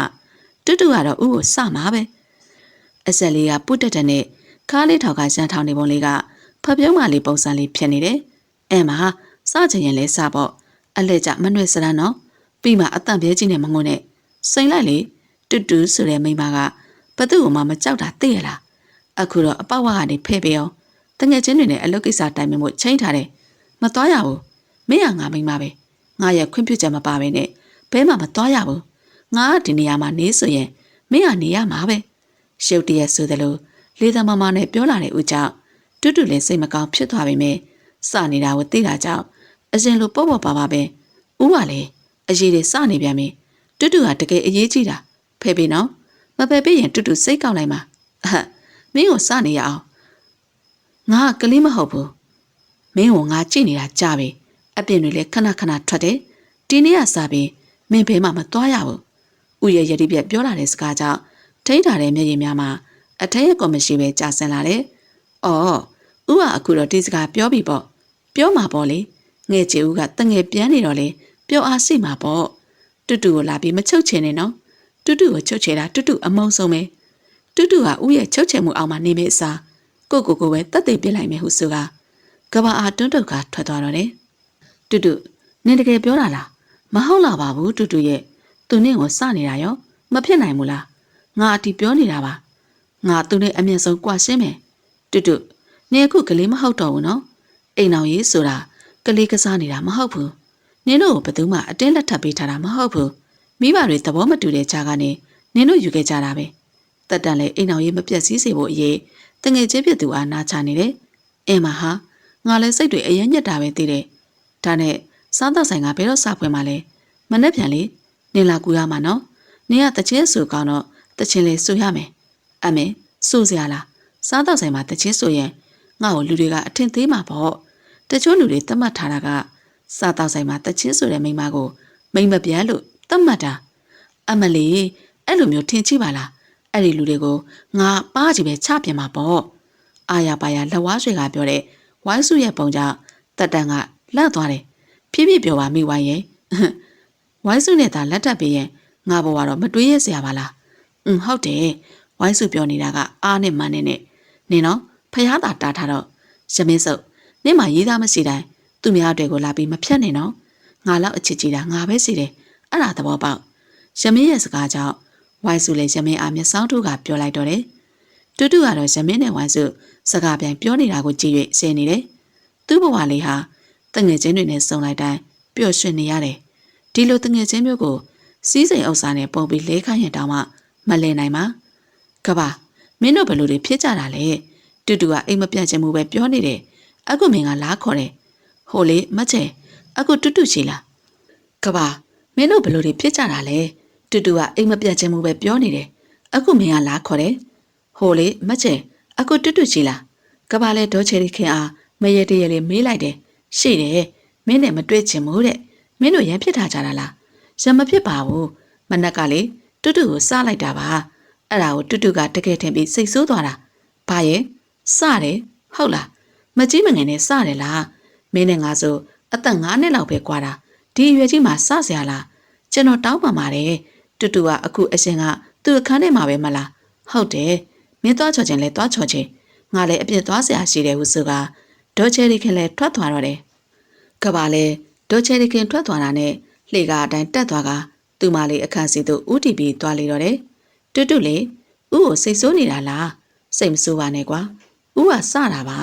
အပြင်ထွက်ခဲ့တော့နော်တူတူလေကဘာရဲ့အတန်ကိုကြားပေမဲ့မကြားချင်အောင်ဆောင်ကနားကိုပိတ်ထားတော့တယ်တူတူတကားလေးဖွင့်ပေးနော်ဦးကိုမချစ်တော့ဘူးလားမချစ်ဘူးလုံးဝကိုမချစ်ဘူးရှင်းပြီမလား အခန်းရှိလာပြီးပူညာလောက်မနေနဲ့အင်းမဦးကပြန်มาပါတူတူကိုဦးပြောခဲ့တယ်နော်အလှဲ့ကြမနှွေစရန်လို့စတာကိုအတိမတ်တဲ့သူကအရှုံးနော်ထိုစကားကိုကြားတော့တူတူလည်းအိယာဘောကဆင်းကတကားဖွင့်ကမေးလေးမော်ကဖြင့်ကဘာအားပြောလိုက်တယ်ဟွန်းဘသူကရှုံးတာလဲတူတူကဦးကိုစိတ်မဆိုးပါဘူးဘာလို့စိတ်ဆိုးရမှာလဲဟောတူတူကိုလားခေါ်တာလားအဲ့ဒါဆိုလဲပြန်ကြမယ်လေဟွန်းတက်လေတက်နိုင်တဲ့ကလေးမနော်ကဘာလဲသူမလေးရဲ့ကောင်အားချစ်စနိုးလေးဖွာကဖြင့်ပြောလိုက်တော့တယ်ဒါနဲ့နေပါအောင်ဒီလောက်လေးနဲ့တော့စိတ်ကောက်ပြေလို့ဘယ်ရမလဲမလာဆန်ကောနေတော့လှုပ်လိုက်နော်ဟုတ်ပါပြီဗျာဟုတ်ပါပြီခမရလေးသဘောအတိုင်းပါပဲတူတူလေကလေးတယောက်လိုပျော်ရွှင်မြူးတူကခုံပေါင်နေတော့တယ်ဇွဲညီနေငါစီကပိုက်ဆံတွေယူသုံးတာအစံများနေပြီနော်ငါမပေးနိုင်တော့ဘူးမမကလည်းဗျာဒီလောက်ငွေလေးနဲ့ဘာဖြစ်သွားမှာမို့လဲဇွဲညီဒီလောက်ငွေလေးက300လောက်ရှိနေပြီနော်အခုနင်တောင်းတဲ့10သိန်းကိုငါမပေးနိုင်ဘူးမမယာကတိကတန်လုံးမနေပါနဲ့ကျွန်တော်တကယ်အရေးကြီးနေလို့ပါအေးလေနင်လိုချင်တဲ့ငွေကိုငါပေးမယ်ဒါပေမဲ့နင်ငါခိုင်းတာလောက်နိုင်မလားဘာလဲဗျာဘာလဲငွေသာရမယ်ဆိုရင်ကျွန်တော်အကုန်လောက်ပေးမယ်ဘာလို့ရမှာလဲသာမြန်ပြောပါမလောပါနဲ့ငါမောင်ရဲ့ဖြည်းဖြည်းပေါ့လောက်ရမှာကအစမ်းလွယ်ကိုလွန်းနေတယ်ကွာဘာလို့ရမလဲဆိုတော့လူသက်ပေးရမှာဗျာလူသက်ပေးရမှာလားလူသက်ရမယ်ဆိုတဲ့စကားဇွဲညင်ကြီးလဲစကားတွေပါထက်ကတိတ်တိတ်ပြပြဖြစ်သွားရတယ်ဘာလဲမောင်လေးကလုံးမပေးနိုင်ဘူးလားကြာရကိုတတ်ရမှာမဟုတ်ပါဘူးမိမတယောက်ကိုတတ်ရမှာလေမမရဲ့မောင်လေးကိုကခဲတဲ့အလုပ်ကိုလည်းမခိုင်းပါဘူးရွှေကြီးလဲဇွဲညီရဲ့ပါလေးကိုကိုင်းကအချိုတက်ခါပဲပြောလိုက်တယ်မလုံနိုင်ဘူးမိန်းကလေးဖြစ်ဖြစ်ယောက်ျားလေးပဲဖြစ်ဖြစ်ကျွန်တော်မလုံနိုင်ဘူးတကယ်တော့မမကကျွန်တော်ကိုချစ်တာမှမဟုတ်တာလက်စတတ်တော့ထောင်ထဲကိုပို့နေတာပဲဇွဲညီလဲရွှေကြီးရဲ့လက်အားခါထောက်ပြီးမတ်တက်ဆက်လိုက်ကပြတ်သားစွာပြောလိုက်တယ်ဇွဲညီရဲ့ပြတ်သားတဲ့စကားကြောင့်ရွှေကြီးလဲဒေါသထွက်သွားတယ်ကောင်းပြီလေဒါဆိုလဲငါအိမ်မှာမနေနဲ့မင်းနဲ့ငါနဲ့ပတ်သက်မှုကဒီမှာတဲ့အဆုံးသတ်ပြီးမှတ်လိုက်တော့ဇွဲညီကတော့အလေးမထားပဲနှက်ခမ်းမေကထွက်သွားတော့တယ်အာသိပါပြီတော့တူတူလည်းငါပြောသေးခွန်တက်နေမိကချော်လဲသွားတာကြောင့်မျက်နှာလေးကိုရှုံးမေကပေါ်ရင်တွတ်ပြောဆိုနေတယ်ဟော့တော့ခြေမျက်စီလေးကလည်းနီးနေတာပဲဦးအကဲပုံမြင်ရင်တော့မလွယ်ဘူးပဲတူတူအစင်ပြေးရလားတူတူလည်းတင်မလေးကိုပေါ်ရင်အတန်လာရကိုခေါင်းပေါ်ကကြည့်လိုက်တော့ဇွဲညီဖြစ်နေတာကြောင့်နာနေတာတောင်ပင်ပြောက်သွားမှမသိဖြစ်ကမတ်တက်ထားရလိုက်တယ်။ဘာလဲကိုဇွဲညီကျမကိုဘာတွေများဒုက္ခတွေပေးအောင်မလို့လဲ။တူတူရဲ့လေတန်ကမာနေပြီးမျက်နှာထားကလည်းတင်းနေတာကြောင့်ဇွဲညီလည်းဘာမှစမပြောတော့ပဲ။ဘာမှမဟုတ်ပါဘူး။ဒီအတိုင်းတွေ့လို့နှုတ်ဆက်လိုက်တာပါ။ရှားပါတယ်။အခုတည်းကပြောထားပါမယ်။နောက်ဆိုရင်ဘာအကြောင်းနဲ့မှကျမကိုနှုတ်ဆက်စရာမလိုဘူး။တူတူလည်းပြောချင်တာပြောပြီးဇွဲညီကကြော်ကိုင်းကထွက်သွားတယ်။သူ့ရဲ့အိမ်တော်ရေးကိုဖျက်ဆီးမဲ့သူဆိုလျက်တူတူလည်းခဝေးကနေစောင့်တက်လာတယ်။အရှင်ကလိုပဲလူတိုင်းကိုအစုံမလွယ်တတော်ပါ။ခြေတော့ကဘာဖြစ်လာတာလဲ။ဦးမမြင်အောင်စက်ကအရှိချေဝက်ခါခြေမျက်စီကိုဖုံးထားတာတောင်မှဦးကမြင်ပြအောင်မြင်သွားတာကြောင့်တူတူလည်းစိတ်ညက်သွားတယ်။ဘာမှမဖြစ်ပါဘူးဦးရဲ့ငါပြောသည်ကိုနင်းမိပြီးချော်လဲယုံပဲ။ပုံလည်းမပုံဘူး။ရှောင်လည်းမရဘူး။တမန်တလဲနဲ့တိုက်မိပြီးနီးနေုံလေးပါ။နေတာတောင်ဘာမှမဟုတ်ဘူးလား။ဒီမှာထိုင်းနေအောင်စေးထည့်ရအောင်စေးတက်တာတွားယူအောင်မယ်ဟုဆိုကထွက်သွားတော့တယ်။သိမကြပါစေးဘူးယူကကဘာတယောက်အခန်းထဲကနေပြန်ထွက်လာတယ်။လာခြေတော့စေးလိမ့်ပေးရအောင်ဟုဆိုကကဘာလေတူတူရဲ့ခြေတော်လေးကိုကိုင်းကစေးထည့်ရန်ပြန်လိုက်တော့တယ်။ဟိုရပါတယ်တူတူဘာသာထိလိုက်ပါမယ်ဦးရဲ့တူတူငရဲတွေကြီးနေမှာပေါ့ရှာမရှိနဲ့ငိမ့်နေကဘာလေနည်းနည်းလေးငေါလိုက်ကသူ့စိတ်တိုင်းညာစေးထည့်ပေးနေတော့တယ်။မမတင်ရဲ့တူတူခေါင်းတွေကိုင်းလိုက်တာတူတူတယောက်ခေါင်းတွေထိုးခိုက်ခါစူပါပေါ်တွင်ထိုင်းနေရင်နှစ်တင်လေးကိုထောက်ကညီးတွားလိုက်တယ်။မမတင်တမ်းမြရီဖြောပေးမယ်လေ။ဟင်တူတူမတောက်ချင်ဘူးရှင်ပြည့်စင်ကယ်တွေလည်းဖြစ်နေတယ်။ဟုတ်လားစီးကန်းသွားပြမလားမမတင်နဲ့အတူသွားမယ်လေ။မသွားတော့ပါဘူးမမတင်ရဲ့ဦးအလုတ်ကပြန်လာမှပဲဦးနဲ့အတူသွားတော့မယ်။မမတို့လည်းမရှိဘူးဆိုတော့တူတူသွားတော့မယ်နော်။အင်းမဂယူးဆိုင်ပြန်တော့စီကန်းလေးသွားပြအောင်သွားအောင်စားကျင်တာတွေရှိရင်လေမမတင်ကိုဖုံးဆက်ပြီးပြောနော်မမတင်လာပို့ပေးမယ်ဟုတ်ကဲ့မမတင်အဲ့ဒါဆိုတူတူသွားပြီနော်ဟုဆိုကတူတူလည်းမမတင်အားလက်ကလေးပြကနှုတ်ဆက်၍ထွက်သွားတော့တယ်မိတင်မှလည်းတူတူလေးကိုငငယ်လေးကထိန်းချောင်းလာခဲ့တာမို့တန်ရောစင်ပိုနေရတယ်တူတူလေးအတွက်ဆိုရင်သူမရဲ့အသက်ကိုတောင်ပေးဖို့ဝမလေးပါမိတင်တယောက်အိတ်သက်စင်းလောက်နေတော့တယ်လီဖုန်းကဝင်လာတယ်ဟယ်လိုအမေးစီပါရှင် ဖုံးကန်လိုက်တာနဲ့စိုးရိမ်ပူပန်စွာနဲ့မေးလာတဲ့အမေစကားကိုကြားရတယ်။မေးတင်လားကိုကြီးပါတူတူလေးအဲ့ဒီမှာရှိလား။အော်ကိုကြီးကပါလားတူတူလေးကမနက်ကတည်းပြန်သွားပြီလေအခုထိအိမ်မရောက်သေးဘူးလား။ဟုတ်တယ်အခုထိပြန်မလာသေးဘူး။မေးတင်လေကဘာလိုပဲစိုးရိမ်ပူပန်မှုကြီးကခေါင်းတစ်ပံကြီးသွားရတယ်။ဟိုဒါဆိုဘယ်လိုလုပ်မလဲကိုကြီးကပါနဲ့တူတူလေးရှမ်းတွေပါရရောဖြစ်ထားတာရှိလားဘာမှမရှိဘူးခဏလေးနော်တူတူလေးသွားတတ်တဲ့နေရာတွေကိုကိုကြီးလိုက်ရှာလိုက်အောင်မယ်မိတင်ဟာရဲစခန်းကိုလူပြောက်တိုင်ထားပေးဟုဆိုကဘာလေးစင်တစ်ခုလုံးပူသွားရကဖုံကိုစပွဲပေါ်ပြက်တင်ကတူတူအားရှာရာကားကိုတစ်ချိန်လုံးမောင်းထွက်သွားတယ်ဇွဲညီနေတေချာစဉ်းစားပါနေချစ်တဲ့သူကိုလည်းပိုင်ဆိုင်ရမယ်နေကြိုက်တဲ့လောက်ငွေကိုလည်းရှာမယ်လေကျွန်တော်စဉ်းစားအောင်မယ်ဘာကိုစဉ်းစားမှလဲငါရဲ့ကျေးဇူးတွေကနေ့ပေါ်ဒီလောက်များနေတာနေ့ကဒါလေးကိုတောင်မကူညီပေးနိုင်ဘူးလားဟိုမနေပါနဲ့မောင်လေးရဲ့တော်လေးကသာသူ့ရဲ့သားလေးစုံသွားပြီးတဲ့ကအဖော်မဲ့နေတာမောင်လေးကိုအမွေစားအမွေကအဖြစ်မွေးစားဖို့မမကကူညီပေးခဲ့တာလေနော်မောင်လေးမမကိုကူညီပေးပါရွှေကြီးလည်းတနာစရာမျက်လုံးများဖြင့်ကြည့်ကဆွဲညီရဲ့လက်လေးအားစောက်ကန်၍ပြောနေတော့ဆွဲညီလည်းလက်ခံလိုက်တယ်ပါပဲဖြစ်ဖြစ်သူကယူမဆိုင်တော့ပါမမရဲ့ကျေးဇူးတွေဆက်ရန်အတွက်အခွင့်အရေးရတယ်လို့ပဲသူ့သဘောထားလိုက်တယ်လူယုံမှာနင်ငါသားကိုမထင်နဲ့နင်ကငါအတွက်တော့ကျူစိုးတပါပဲမင်းကအခုတည်းဆွဲမလျှော့သေးဘူးနော်မင်းကအခုဆိုရင်ငါအပိုင်ဖြစ်သွားပြီမင်းကငါမရပဲအဲ့ဒါကိုမင်းကောင်းထဲမှာဆွဲမြင်းမှတ်ထားလိုက်ဆွဲညီလေတူတူရဲ့နဲ့ထဲအားလက်ညှိုးပြထောက်ကပြောလိုက်တယ်တူတူမှလည်းနေမကောင်းကြတယ်လို့ဖြစ်နေကမှကျိုးတွေအတုတ်ခံထားရတော့လူကလည်းအားမရှိပါကျမတောင်းပန်ပါတယ်နော်ကျမကိုပြန်လွတ်ပေးပါရှင်ရဲ့ကျေးဇူးကိုကျမဒီတက်မမေ့ပါဘူးတော့ကွာငါမင်းစီကတောင်းပန်တာတွေမကြားချင်ဘူးငါဘဝမှာဘသူ့ကိုမှဆွဆွလန့်လန့်မရှိဘူးအေးငါမင်းနဲ့တွေ့ပြီးနောက်ပိုင်းမင်းကိုဆွဲလန့်နေဒီတော့မင်းကငါအပိုင်ပဲဖြစ်ရမယ်ဆွဲညီလေးပြောဆိုဖြင့်တူတူအားအတင်းချုပ်ခံလိုက်တယ်လွတ်နော်လွတ်လူရုံမှာကောင်းဟုဆိုကဆွဲညီရဲ့လက်ထဲကဂျုံးကမျက်နှာအားတရွေထွေးလိုက်တယ်မင်းရမြငါမျက်နှာကိုတရွေထွေးရတဲ့ပေါ့မျက်နှာအားတရွေထွေးခံရတာကြောင့်ဆွဲညီရဲ့တော့တာလဲအတိုင်အဆမရှိထွက်သွားကတူတူရဲ့အပေါ်အင်ကြီးအားဖျဲလိုက်တော့တယ်အင်ကြီးလည်းအပေါ်ပိုင်းအနှဲငယ်ပြေးပြီးကြော်ကုံကငှက်ပုံကသူ့ရင်ကိုတုံခါသွားစေတယ်မင်းမဘာလို့ဒီငှက်ပုံရှိနေရတာလဲဒီငှက်ပုံကကျမ9နှစ်အရွယ်တုန်းကကျမရဲ့အဖေကကျမကိုဆွဲပေးခဲ့တာပါဒါဆိုရင်မင်းရဲ့ဖေကဘာတူလဲဆွဲညီတယောက်စောကြီးတွေပြန်ကမျက်လုံးကြီးနှီးရဲနေပြီးအတိတရားလည်းပြောင်းနေတယ်ကျမအဖေကဦးရတူပါဆရာဝန်ပါထိုစကားကသူ့ရင်နဲ့မိခင်နဲ့ထိုးလိုက်သလိုပဲရှင်တကူလုံးပူလောင်ကလောင်ကျွမ်းသွားရတယ်ဆွဲညီလည်းသူ့အင်ကြီးကိုဆွဲပြလိုက်ကကိုလုံးပေါ်မှန်စီတွင်မတ်တက်ဆက်လိုက်ပြီးသူ့ရဲ့ကြောပေါ်ကငှက်ပုံလေးကိုအသေးအချာကြည့်လိုက်တယ်ဟမ်ရှင့်မလည်းဒီငှက်ပုံရှိနေတာပဲလားရှင်ဘာတူလဲဘေးရလဲဘာဖြစ်လို့ငှက်ပုံကဒီလောက်ထိတူးနေရတာလဲဆွဲညီရဲ့မျက်နှာတွင်စိတ်မကောင်းခြင်းတွေပေါ်လွင်နေပြီးရှေ့မှာရှိနေတဲ့မှန်အားလက်သီးနဲ့ထိုးခွဲလိုက်တော့တယ်အိုးတူတူလေးသွေးတန်တရရဲကိုမကြည့်ရတာကြောင့်မျက်လုံးမှိတ်ထားလိုက်တယ်မယမနာတရက်ဆက်ထိုးနေတာကြောင့်တူတူလေးဘာလို့ဖာကြရမှမသိ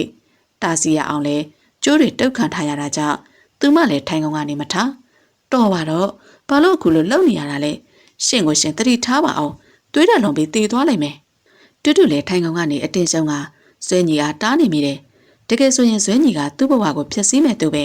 ဒီလိုလူမျိုးကိုသူကဘာလို့စိတ်ပူနေရတာလဲဆိုသူကိုယ်တိုင်လည်းမသိပါအဲ့ဒီနောက်ဇွဲညီလည်းတူတူရဲ့အနာသူရှောက်လာကတူတူရဲ့လက်ကလေးအားတရွတ်တရာကင်လိုက်တယ်ကိုတောင်းပန်ပါတယ်ကွာကိုခွင့်မလွတ်ပါနဲ့ကိုရဲ့ညီမအစင်းခောက်ကိုဖျက်ဆီးဖို့ကြံတဲ့သူကိုခွင့်မလွတ်ပါနဲ့ညီမလေးရဲ့တီလက်တွေနဲ့ကိုရဲ့ပါကိုရိုက်လိုက်စမ်းပါဇွဲညီလည်းတူတူရဲ့လက်အားသူ့ရဲ့ပါပေါ်တင်ပေးကရိုက်ခိုင်းနေတယ်အပြစ်မှန်ကိုဘာမှမသိတဲ့တူတူမှာပါပြောရမှတောင်မသိဖြစ်ကကြောင်းနေတယ်ကိုဇွဲညီဘာတွေပြောနေတာလဲဘာဖြစ်လို့ကျမကရှင့်ရဲ့ညီမဖြစ်ရမှာလဲရှင်စရောမှန်လေးရလားတူတူလေမယုံကြည်တဲ့မျက်လုံးများဖြင့်ကြည့်ကပြောလိုက်ပေမဲ့ဇွဲညီရဲ့မျက်ရည်တွေကသူ့ရင်ကိုပူလောင်ရတယ်ကိုအမှန်တွေပြောနေတာပါတူတူလေးကကိုရဲ့ညီမလေးပါကိုမလေးဒီလောက်ထိချစ်စရာကောင်းတဲ့ညီမလေးရှိမယ်လို့လုံးဝမထင်ထားဘူးအဲ့ဒါဆိုရင်ကိုကဘာလို့တူတူတို့နဲ့အတူရှိမနေရတာလဲဦးကပြောတော့ကိုကမတ်ရွှေရီလင်းလက်ရဲ့မောင်ဆိုအဲ့ဒါရောမဟုတ်ဘူးလားဇွဲညီလေခေါင်းကိုဖြင်းညင်းစွာခါပြကဘာစကားမှမပြောတော့ပဲတူတူအားခြိထားတဲ့ကြိုးတွေကိုဖြေက မှတ်တင်ကုန်ပေါ်ကသူ့ရဲ့ကြာခင်ကိုယူကတူတူအားခြုံပေးလိုက်တယ်။ကိုကိုကတူတူရဲ့အကူဆိုတာတူတူယုံကြည်ပါတယ်။တွေ့ရပဲစကားပြောတယ်ပြောရမလား။ကိုကိုရဲ့မျက်ရည်တွေမြင်တော့တူတူလေးအယမ်းခန့်စားတယ်။ကိုကိုကတူတူရဲ့အကူအရင်ဆိုရင်ဘာဖြစ်လို့တူတူတို့နဲ့အတူရှိမနေရတာလဲ။ပပနဲ့မမစီကိုရောဘာဖြစ်လို့ပြန်မလာတာလဲ။ဒီအကြောင်းတွေပြောပြရရင်အရှိကြီးပါ။ကိုကို6နှစ်အရွယ်လောက်ကမိသားစုဖျားဖို့ထွက်ခဲ့ကြတယ်။အဲ့ဒီမှာလူချင်းကွဲသွားပြီးကိုကိုတယောက်တည်းစောင်းလေးလေးနဲ့ရှိနေတဲ့အချိန်မှာအန်တီကြီးတယောက်ကကိုကိုကိုအမွေစားအမွေကတားရင်အဖြစ်မွေးစားခဲ့ကြတယ်။အဲ့ဒီအချိန်ကစပြီးတော့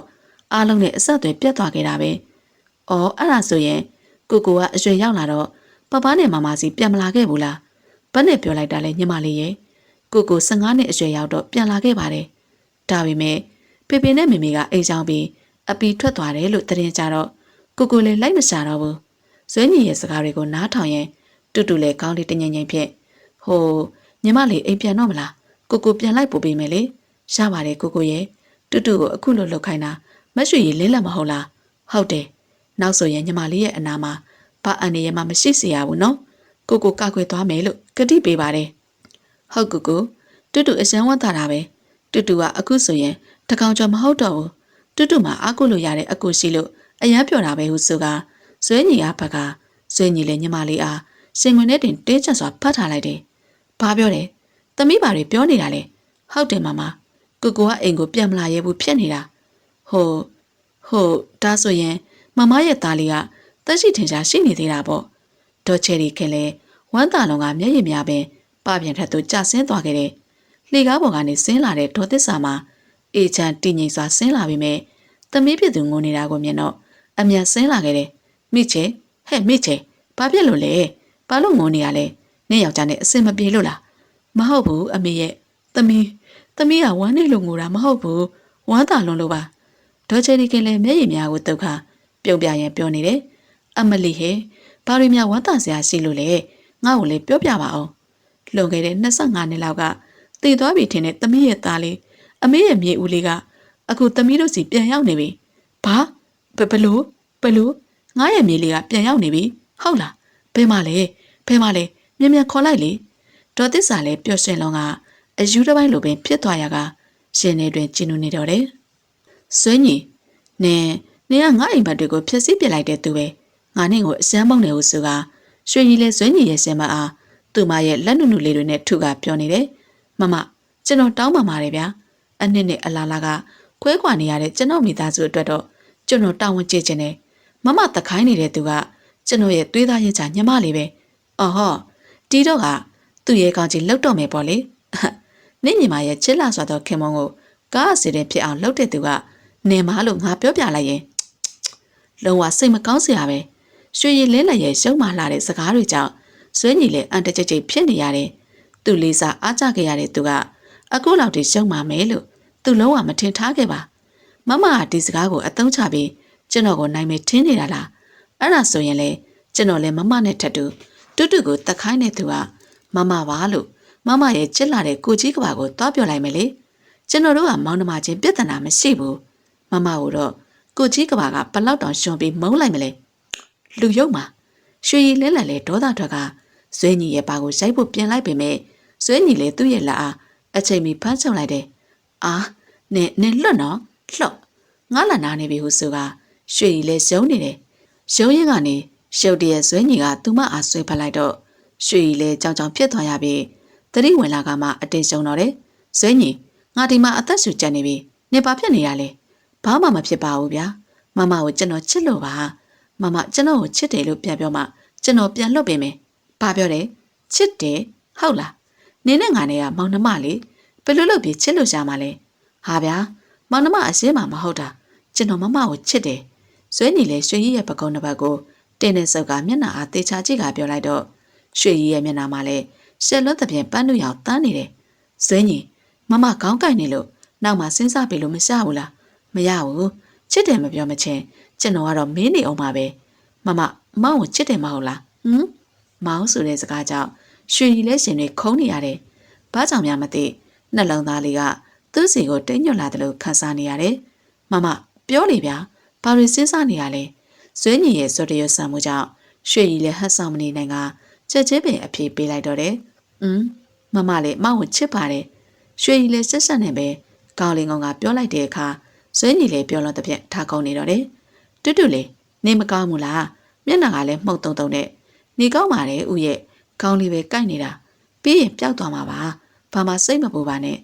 စိတ်မပူလို့ရမလားကောင်းကြိုက်နေတာလဲယောဂတကူပဲလာစေးကန်းသွားပြမယ်ဟုဆိုကတူတူမလိုက်ချင်လဲအတင်းဆွဲခေါ်သွားတယ်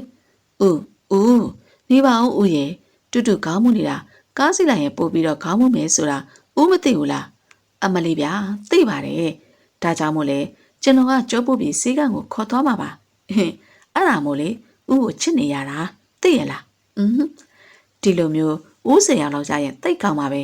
တူတူရဲ့စကားကြောင့်ကဘာရဲ့မျက်လုံးလေးပြူးသွားရတယ်ဘာပြောတယ်10ယောက်လူကျင်နေဆိုတော့တယောက်ထင်တယ်မလုံလောက်တဲ့သဘောလားဦးရဲ့တူတူကစကားအဖြစ်ပြောတာပါ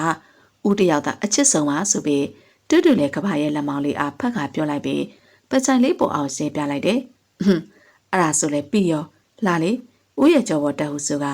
ကဘာလည်းဂုံးပို့ပေးလိုက်ပြီးတူတူလေးကြောပေါ်တက်ကလေဘေးဟာတင်းကျပ်စွာဖတ်ထားတော့တယ်စေးကရောက်တာနဲ့ဆရာဝန်လည်းတူတူအားစမ်းသပ်ပြီးကဘာအားအခန်းပြန်ခေါ်ထုတ်လာတယ်အပြင်ရောက်လာတာနဲ့ဆရာမစကားစနေတော့တယ်ကလေးမလေးကအပြူလားဗျာမဟုတ်ဘူးဗျဘာလို့လဲမသိဘူးစုရင်စရာအခြေအနေတွေရှိနေလို့လားသူကကျွန်တော်မိန်းမပါအော်တော်သေးတာပေါ့ဗျာကျွန်တော်ကခမရကိုကလေးမရဲ့အဖေထင်းနေတာ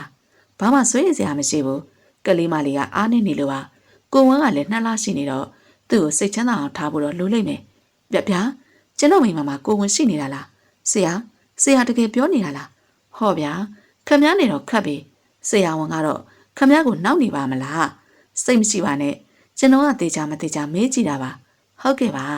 ဒါကတောက်ဆေးတွေပါအချိန်တွေကိုရေးထားပါတယ်တေးသေးချာချာလေးဂယုစိုက်ပေးလိုက်ပါနော်ဟုတ်ကဲ့ဟုဆိုကဘာလေးအောက်တက်တက်နဲ့ကြီးကရှူလိုက်တယ်အရန်ရရတာပဲနော်ဆရာကအိမ်ရောက်ချင်းတူတူရဲ့စကားကြောင့်ကဘာလေးမေးလိုက်တယ်ဘာလို့လဲတူတူရဲ့ဘာလို့ရမှာလဲဦးရဲ့ဆရာဝန်ကတူတူရဲ့အဖေးဆိုပြီးဦးကိုထင်းနေတာလေဒါကိုတူတူကဘယ်လိုလုပ်ပြီးသိတာလဲအော်ဦးရဲ့တူတူအချင်းများမှတ်နေလားစေကန်ထိုင်တဲ့အတော်ကြီးကိုနားထောင်ခိုင်းတာပေါ့လူစိုးမလေးအစမ်းကိုလင်းနေတာပေါ့လေ